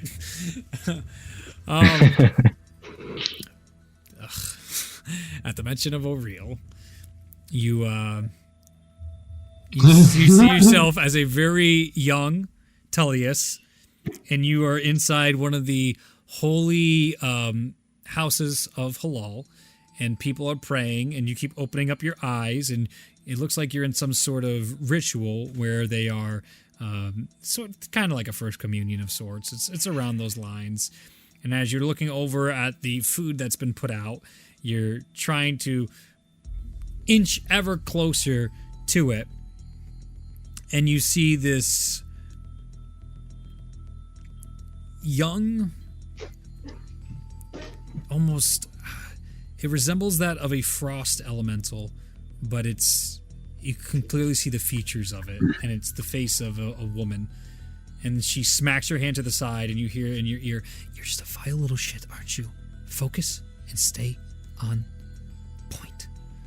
And you can feel the throbbing and the tears welling up inside your eyes as you see the individual next to you go behind you again. And you can feel just the ice forming around your feet, and you're just like, as it's keeping you in place now. And you see, likewise, other children with you, all in prayer and focusing. One of which, when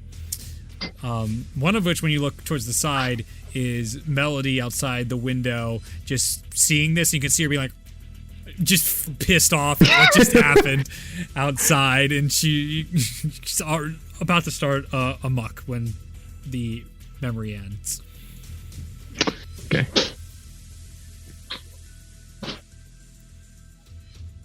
This Auriel, do they have any association with Zahir?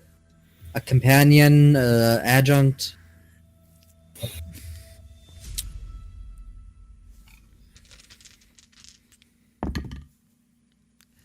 My oracle would have to tell you more. He's the expert in religious affairs. I'm uncertain. He knows much deeper about the way of the,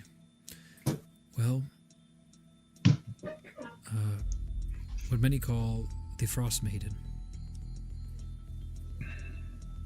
Stop it, Zach. I see your smile. You're making me smile. I hate you. Stop it. Two together.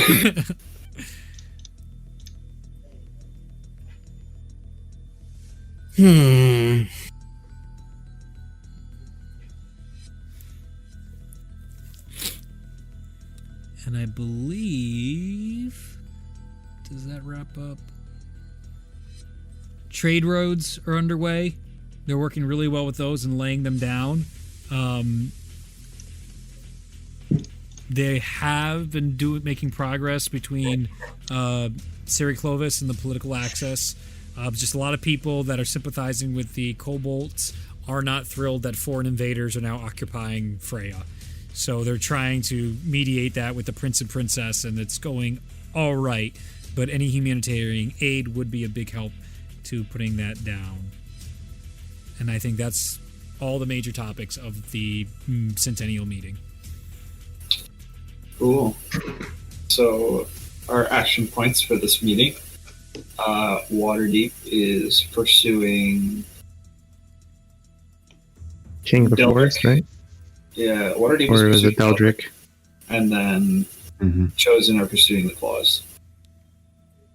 Well, what about the King of the Forest? The King of the Forest... Wasn't that something we could do quick and dirty? Tarnak will 1v1 this fool. He will personally go and execute the king. Gladly. I feel like Hook me up with 2 clerics super- and a boat, and I will make it happen. Aerie actually chimes up. Yeah. I actually very much would like to track down this Deldrick. I have many questions for him. Right. You are certainly... The other group is to doing join that. us. You're breaking the rules. You can mix match groups. I've always said this. Well, I Yeah, think that's fine. I'd be a great help in dealing with this king in the forest.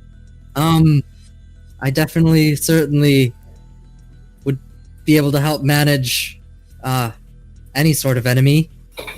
If we both go, both of our groups just both go, we could probably take him out in like a day. That seems like overkill. How to destroy somebody ultimately. I'm just saying, if we want one, we could just go and get it done ourselves. We could probably just send Raleigh in to send like a cloud kill, and she would just decimate the whole forest. Yeah, how many zombies do you have now? It passes every day. I mean, if he's hiding in a forest, as much as I don't like to bring this up, I mean, fire hurts in the forest. You literally see a cringing of Brian as he just like, we are not going to be burning forest to the ground and all the animals that inhabit it. What of Zeph? Here he is a great assassin, though I've never seen him myself. He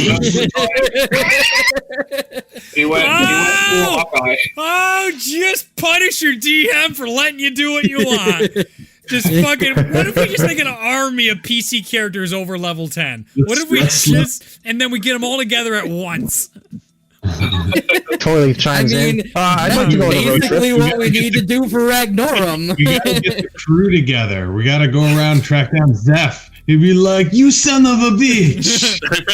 Guys, imagine if the Waterdeep crew had some amount of stealth. Yeah. What's that? Can you imagine? It was so What's hard a trying to stealth around with you people. Oh my god. It was impossible is the word you were looking for. I think we should help with the humanitarian efforts and I think not quell, but try to resolve the unrest that is in our own home. I agree with that. I don't think we should personally partake. I think we have much more pressing matters. But I think I agree with the tiefling. I think the vault should be secure if it's unopened. It makes sense that the many planes are difficult to traverse, and if this is one pocket within the many, it's infinitely hard. That would be infinitely harder than a needle in a haystack. That'd be a needle in a forest. Yo, homie just uses two PCs to agree with each other. Anybody agree with me? Oh yeah, I do. Nice. Welcome to DMing. That's funny. I do agree with that, though. I think diverting the resources to fortify Nature's Hold in order to prevent an internal uprising is most valuable, given that the danger to Nature's Hold may be at least temporarily mitigated by not opening the vault and not allowing for them to track and trace the orbs. Agreed. Everybody easily agrees with that. The vault is on lock, and the groups have their missions, and the fellowship has their objectives to try and help the humanitarian aid crisis, mitigate sentiments right now, deal with the border crisis in Skober, and prep for any upcoming conflict with Ragnorum. And you guys have your missions. You guys can... So, Yeah. Oh, I was just saying maybe we could look at the members of the Chosen and the members of Waterdeep crew and what each person would personally like to handle. Yeah. And we can decide that way. Certainly. Somebody wants to write these down while I name them out loud. These are possible objectives. Anything you want to run with at this point.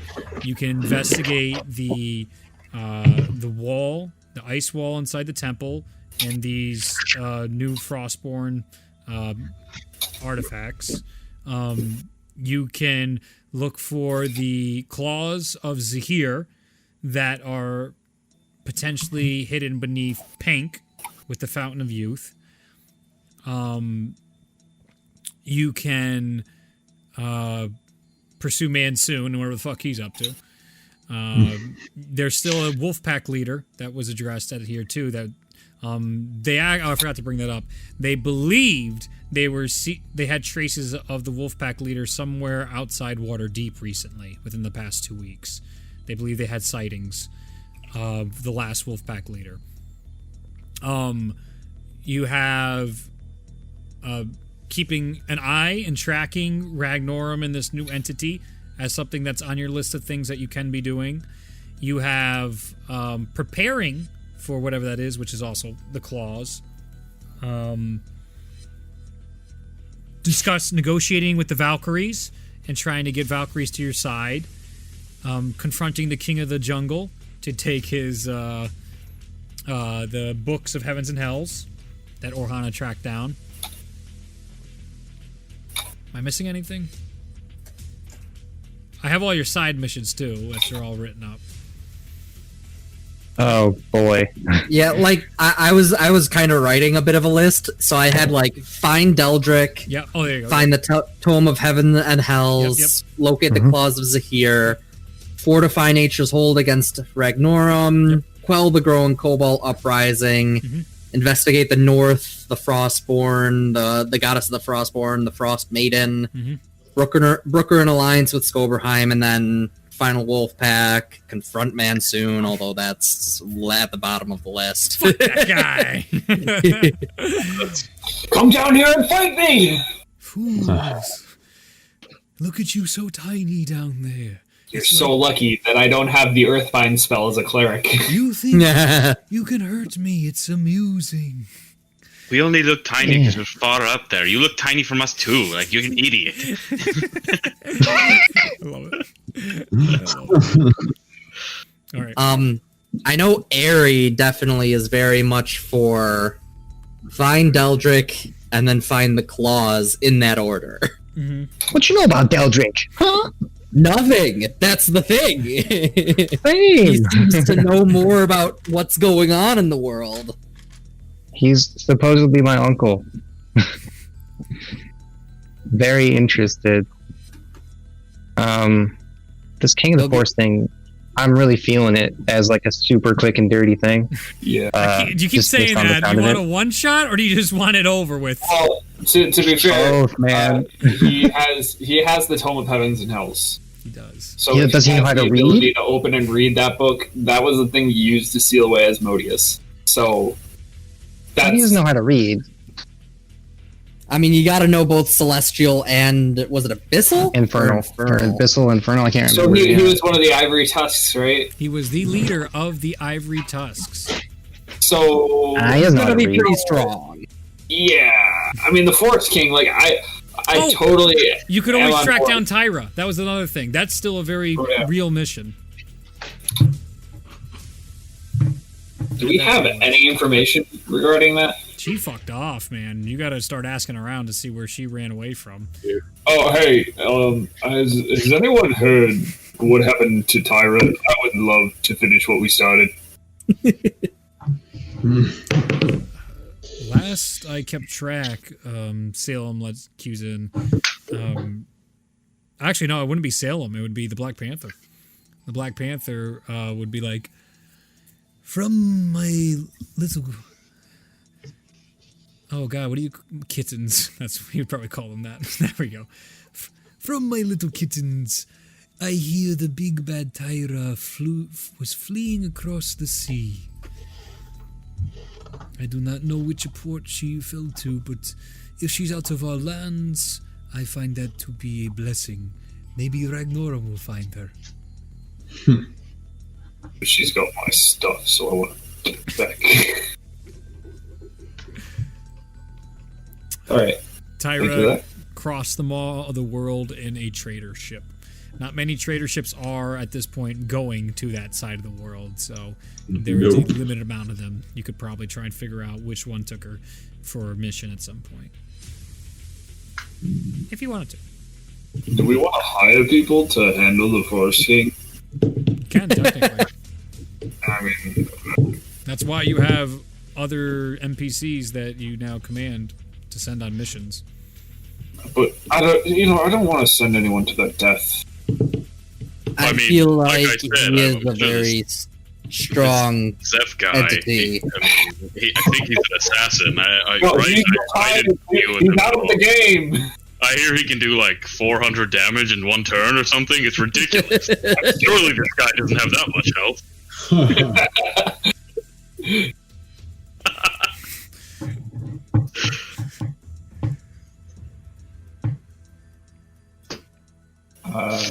I think Raleigh would want to go up north to investigate this witch thing. Mm-hmm.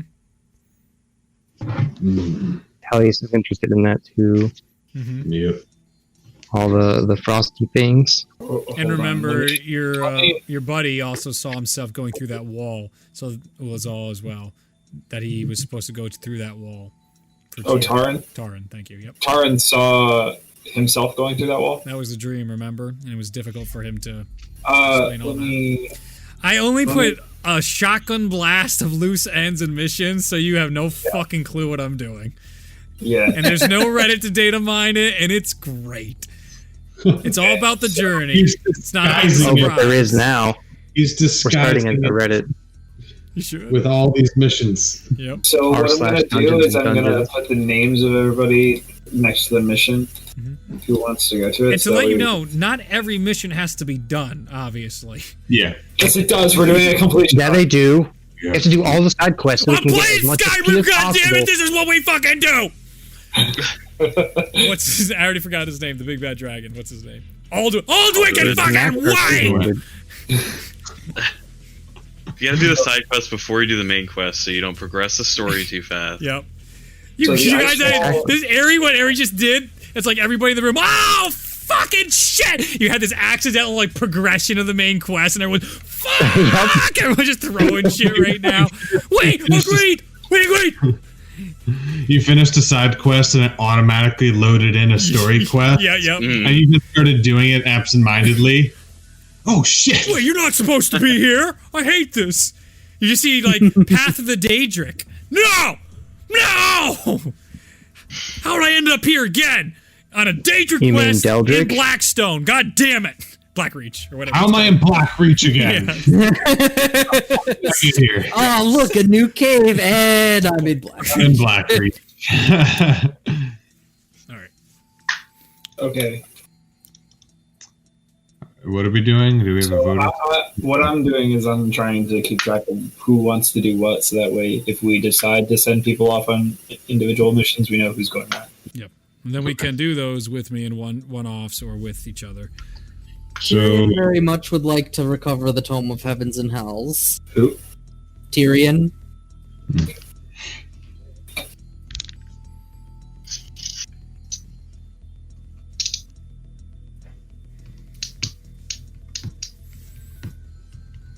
And Aerie wants to find Deldric and then search out these items, these mythical items of Zahir. Okay. All right. What the hell is Chernock want to do? Okay, your side mission, by the way, was training with Haru. Oh, So we gotta play that out. Haru. I'm gonna do it. I'm gonna do it. Yeah. So you have a chance. Haru, you want to come kill the Forest King with me? Yes. And you see his sons being like, no, Dad, you can't. No, your responsibility. No. He is called upon my honor, boys. This is how it must be. Listen to your father. As they're all pulling him back. Like, no! No! Very cool. Okay. Man, Mazda would like that guy. Would you like to come? Yes. Do you bring the hunt? Yes.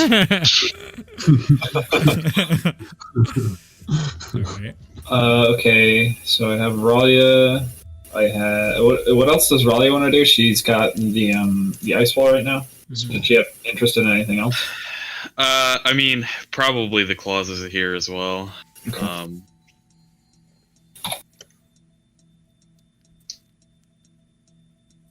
What about Shalmir? Shalmir would be interested in the claws and the Tome of Heaven and Hell. I have your quest for you want to find another Titan Forge. So Yep. I have that all lined up whenever you want to do that as well. I have the madness investigations for, or the potions you're investigating for Tullius. That's all set. And Tyrion has his training with Blackstaff.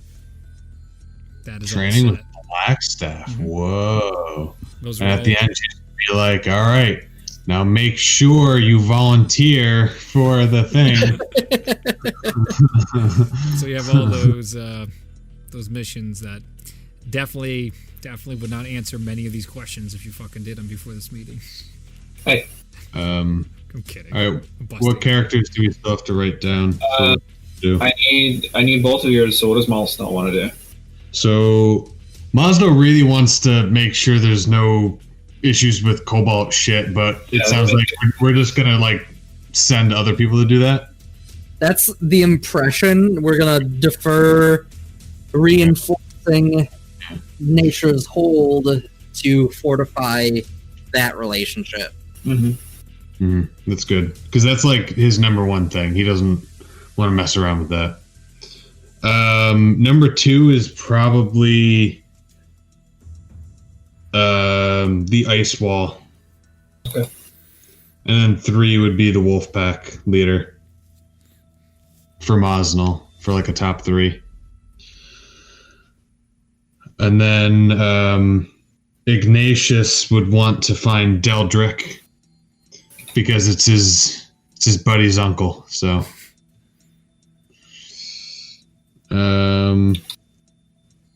other than that, There's gonna be one group with like 5 clerics and one group with no clerics. That's why we have healing questions. yeah. Yeah, so Deldrick, and then basically anything involving Skoberheim. Okay, so Okay, we're getting late, and I want to get us through one more little sequence, and then we're going to end the game there. So if you guys, you can keep discussing after the game too what you want to sort out, so we can just get through this final part. Let's do it. All right, so the meeting is adjourned. You guys have all your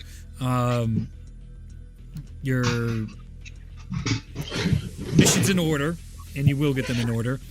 With that, I can actually probably pause this music, whatever it is.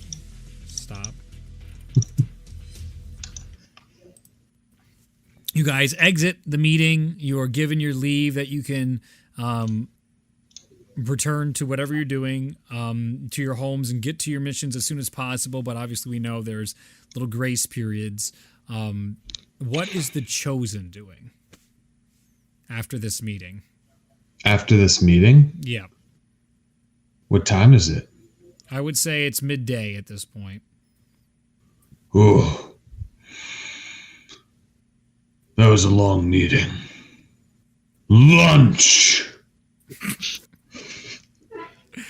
All right. Are you getting lunch in Nature's Hold?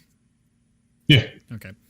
As you guys are eating lunch with one another and people are in this tense atmosphere, Ralia, you receive a message from Pinna, and all you hear is, "Help me."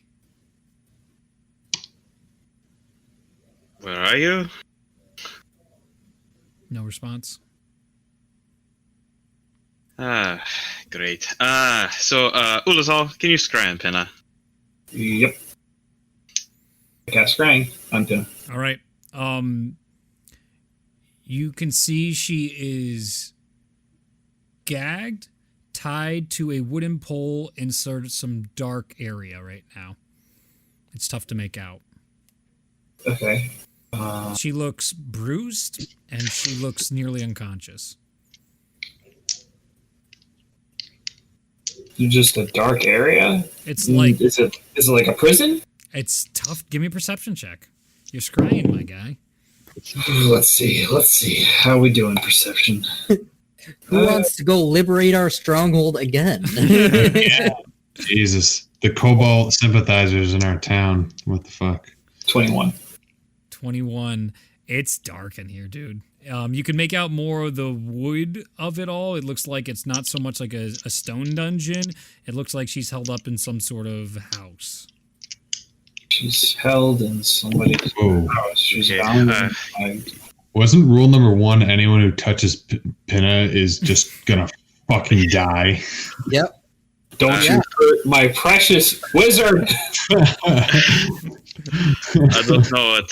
Let's just go. I'm gonna teleport everyone to my tower. Okay. You get to what? But I just. You just put there. Yep. What's Go to the second floor if you're really hungry. No, there's food up there. Okay. Bologna, Masnau, try to find any trace of her. I'm going to go in the basement and I'm going to ask the cult members if there are any traces or when they last saw her. Oh, I saw her like last night. What a lovely girl stopping by using the rooms. Where did she go? Quickly. Back to her shop. That's always where she was this morning. Yes, that makes sense. Did she have any weird comings on or goings on or anything? She's actually the nicest person I've ever met. Yes, I know. It's weird. I don't rub off on her at all. Yeah. And I'm going to go back upstairs. As you go upstairs, I agree. as he goes back to his work. All right. Go ahead and give me a survival check for Bologna. And Aerie, was it you asked? I said Maznal. For you But too. I think Maznal was going to go to the second floor and eat some more. So I do have a cafeteria up there, or like a whatever. No, I will forego. I got one bite out of the sandwich, basically. One bite, and that was it. Okay. It's gone. So I rolled a 22. A 22. Both you and Bologna, what did you roll, Bologna? Guarantees the 20s as well. It's loading. Sorry. All right. Well, for sake of brevity. But you two go back to her shop, and you do find a note in there. The shop is pretty untouched, besides a couple, like, you can see arcane, like, clearly magic was used, and on some of the wood of her tables is burnt, and it's still black, and you can still see smoke coming out from on the table. But there's a note, and when you open the note in common, it reads, "She dies within the day if you cannot find her. Prove to me you are chosen." Oof. Jesus. What a boring prompt. You know some pretty boring people. Crazy person. Well, is there anything around aside from the note? I got a 23. 23, as you're now looking about the shop, Pinna's a clever girl. And it looks like underneath her dress, she cracked one of her herb vials, and you can see bits of seeds that were dropped in here. As you come outside, people are walking in the snow, and they start seeing you, and they're like, "Oh, the town seems no one knows. It seems everything's normal. There's no attack, no oppression, no nothing. It's just everything's going like a normal day inside Jinzhou." But they walk in the pathway as you see all these. The breadcrumbs are becoming more difficult to find. Anybody who's like crowding around us or like coming towards us, I'm just gonna cast Hypnotic Pattern in the air. Yep. I'm gonna say they fail. Oh yeah, they fail. So they start seeing. They can't move. We're just pushing Anyone who away. succeeds, I would like to personally talk to. Hey, Have you heard of you have Tutor? potential. As you guys continue to walk through and with your 20s, you begin seeing more and more. You actually see some of the drag lines of Pinna. You can see where a little bit of the scuffle happened, and you see some bloodstains in the snow. And as you guys travel for a little bit of time, you end up in the forest, deep within it, and you end up at Mosnell's cabin. I'd like to cast Pass Without Trace. Okay. Who fucking found my cabin? Oh, I'm so mad. I'd like to sneakily scout ahead, possibly with Bologna, just to try and get eyes inside the cabin without being seen. Okay. no, You two can roll stealth checks. Also like to cast Find Traps as well on the cabin. Okay. I'd like to put Morta on Aerie's shoulder. Sure. Just to look through her eyes. As you guys can clearly see the drag marks up the steps of Mosnell's cabin to the front door. It is a pretty open area. It's all forced around, but it was cleared out for the cabin to be made. So what are your stealth rolls? 42. 32. Okay. So the two of you begin your movement quietly within the snow, getting up toward the house. Could you read me the trap spell? What does it say? Yeah. Against the presence of any trap within range, which is 120 feet, that's within line of sight. A trap for the purpose of the spell is anything that would inflict a sudden or unexpected effect you consider harmful or undesirable, which was specifically intended as such by its creator. You do not see anything.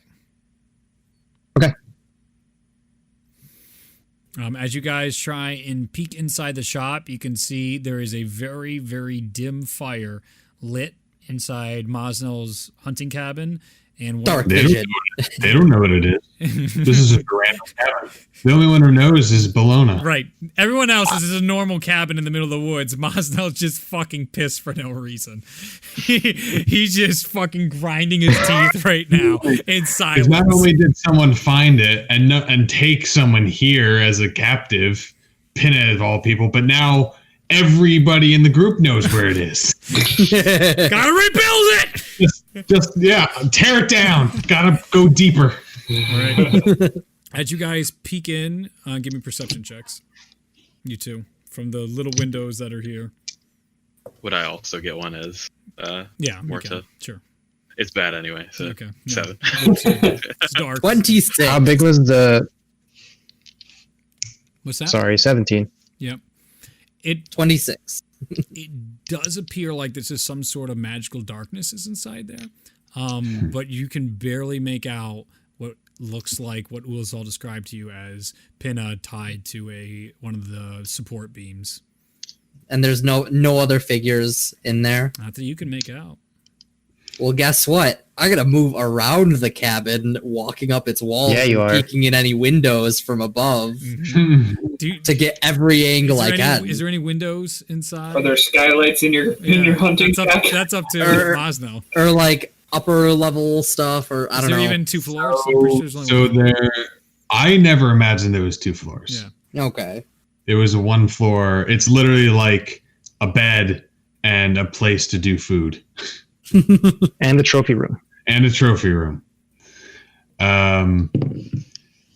So I imagine it as there was a door in the front, a window on like the same face, and then, man, I don't even know if I put a window, maybe one window on the back. You got to put it right in front of your stove so that you can look out at the scenery while you're cooking. Okay. I'm gonna make my way back to Ralia Mm-hmm. and very, very quietly request if we could have that telepathic bond again, Okay. if possible. Yes, I can do that. Cast it. Um, I'm not going to ritual cast it this time. Just fully cast it. Sure. and then I'm gonna outlay kind of what I saw in the room. Mm-hmm. Definitely seems like some sort of trap.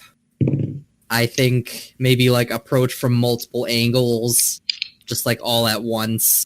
See. Before you do that, I would also like to target Pinna with the telepathic bond, as it does not need sight. Whoa! Big brain. It's 30 feet, so I'll just To get. do it when you guys are right in front of the cabin. Yeah. Okay. Yeah. Okay. Yeah, it's not like that big of a cabin, Yep. so.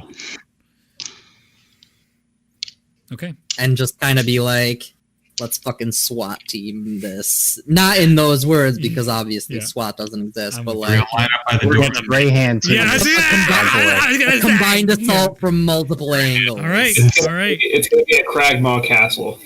There we go. This is gonna be so sick. I think I can open it up with a Dispel Magic, just to get rid of the darkness.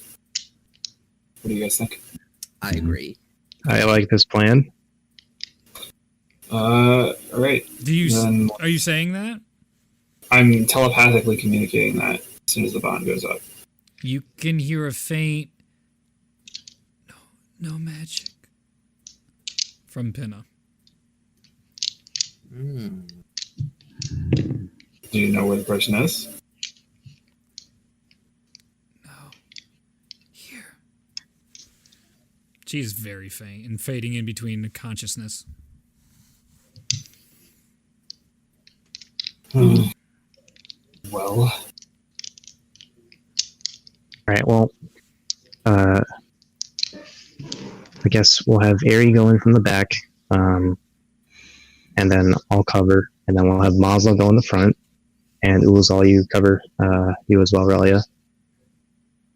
And we'll just proceed, and we'll do a countdown telepathically. do we go on Okay. 3 or do we go on go? If the door It's gonna be on go. it's gonna be 3, 2, 1, go, and we're gonna go in on go. Gotcha. Thank you. All right. Okay. Get in position. Okay. So I'll I'm set up kicking. I'm the gonna back kick side of the kick house. the door in. Okay. Maslow does. I'll just have Maslow do the countdown. Okay. All right. Everyone set. Yep. 10-4. 3, 2, 1. I'll jump in Go. through the window at this door. Everybody give me an athletics check. Oh man, this is gonna be Raleigh's awkward just if you all walking fail it. behind Maz. I go into a vein. Okay. Not So 20 or 22. So Mosnell, so Raleigh is behind Mosnell. Aerie's coming behind the house. Where is Ulazal in Bellona? You're coming Bologna's behind Aerie. behind Aerie, okay? Yep. Yes. Like Aerie will look left, I'll look right, essentially, that kind of thing. I'll go in through the door behind Mosnall. Okay. Probably try and get to the body as soon as I can so I can guard it. Okay. 'Cause I have 23 athletics for me. Okay. I rolled 10. 10. Nice. 21. Not an athletic guy. Okay. natural 20 for a 22. Whoa. Raleigh, what did you roll? Just you're walking, so the DC is very low. Don't slip. Stop. 8. Oh my god. What's wrong with you? You're like jarred from the door. coming out. -1. You all come. I know why you're trying to avoid the fucking roll. As you all come in at once, you hear the door thud as it comes in. The glass shatters as Aerie and Bologna come in. All of you hit inside here at once, and there's still this stillness inside the cabin. I'm checking Pinna. Oh, is she okay? You're going up to Pinna. I believe. Yeah. Okay. As you go up to Pinna, Raleigh is going to, as he walks up to her, Yep. Raleigh is going to prepare her teleport spell. You're just going to prepare teleport? Yeah. A little metagaming there, but okay. I was going to do that before. Sure. I was just letting him do what he's going to do.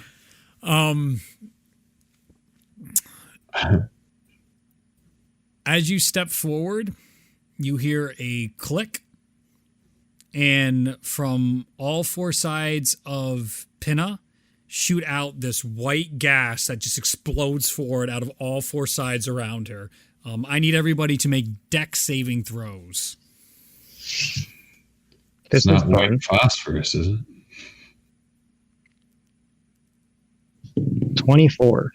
27. 15. 13. Give me one moment. I need to... Roll Actually, low. I could just probably get the link, actually. No, I'll get the... Give me this real quick. This is going to take a while. We were chosen. When you have For advantage, you still roll low. Here. Music. Wait on the music. Okay. I got to do...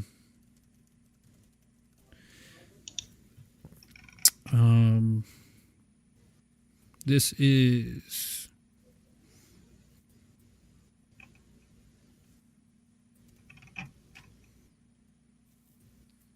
Boy. Ooh, boy. As Ulazal steps on it, you hear the click and the familiar white death explodes out in all directions around Pinna. Anybody that saved, so that was a DC 15.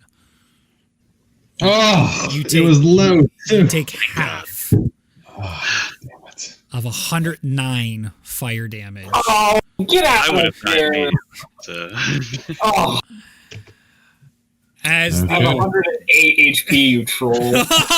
No, you failed it? Yeah, I Oh. rolled an 8. Ugh. As that explodes outward, you see the sides of the cabin come out. The gas is dissipating, but you can tell this isn't as strong as it was beforehand. Clearly, whatever this strand of it is,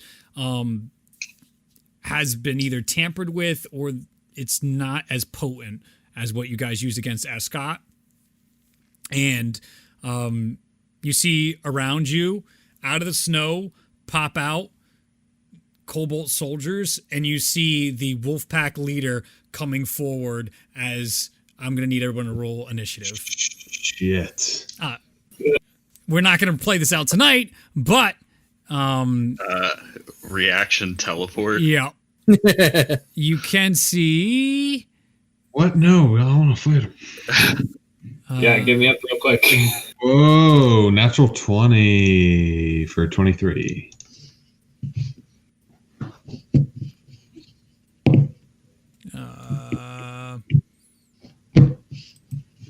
One moment. Oh my god, what the fuck? I just downloaded it. Give me a second. There it is. All right, and then we are here. So music, just so you get in the mood for next session. How did he find my cabin? That shit.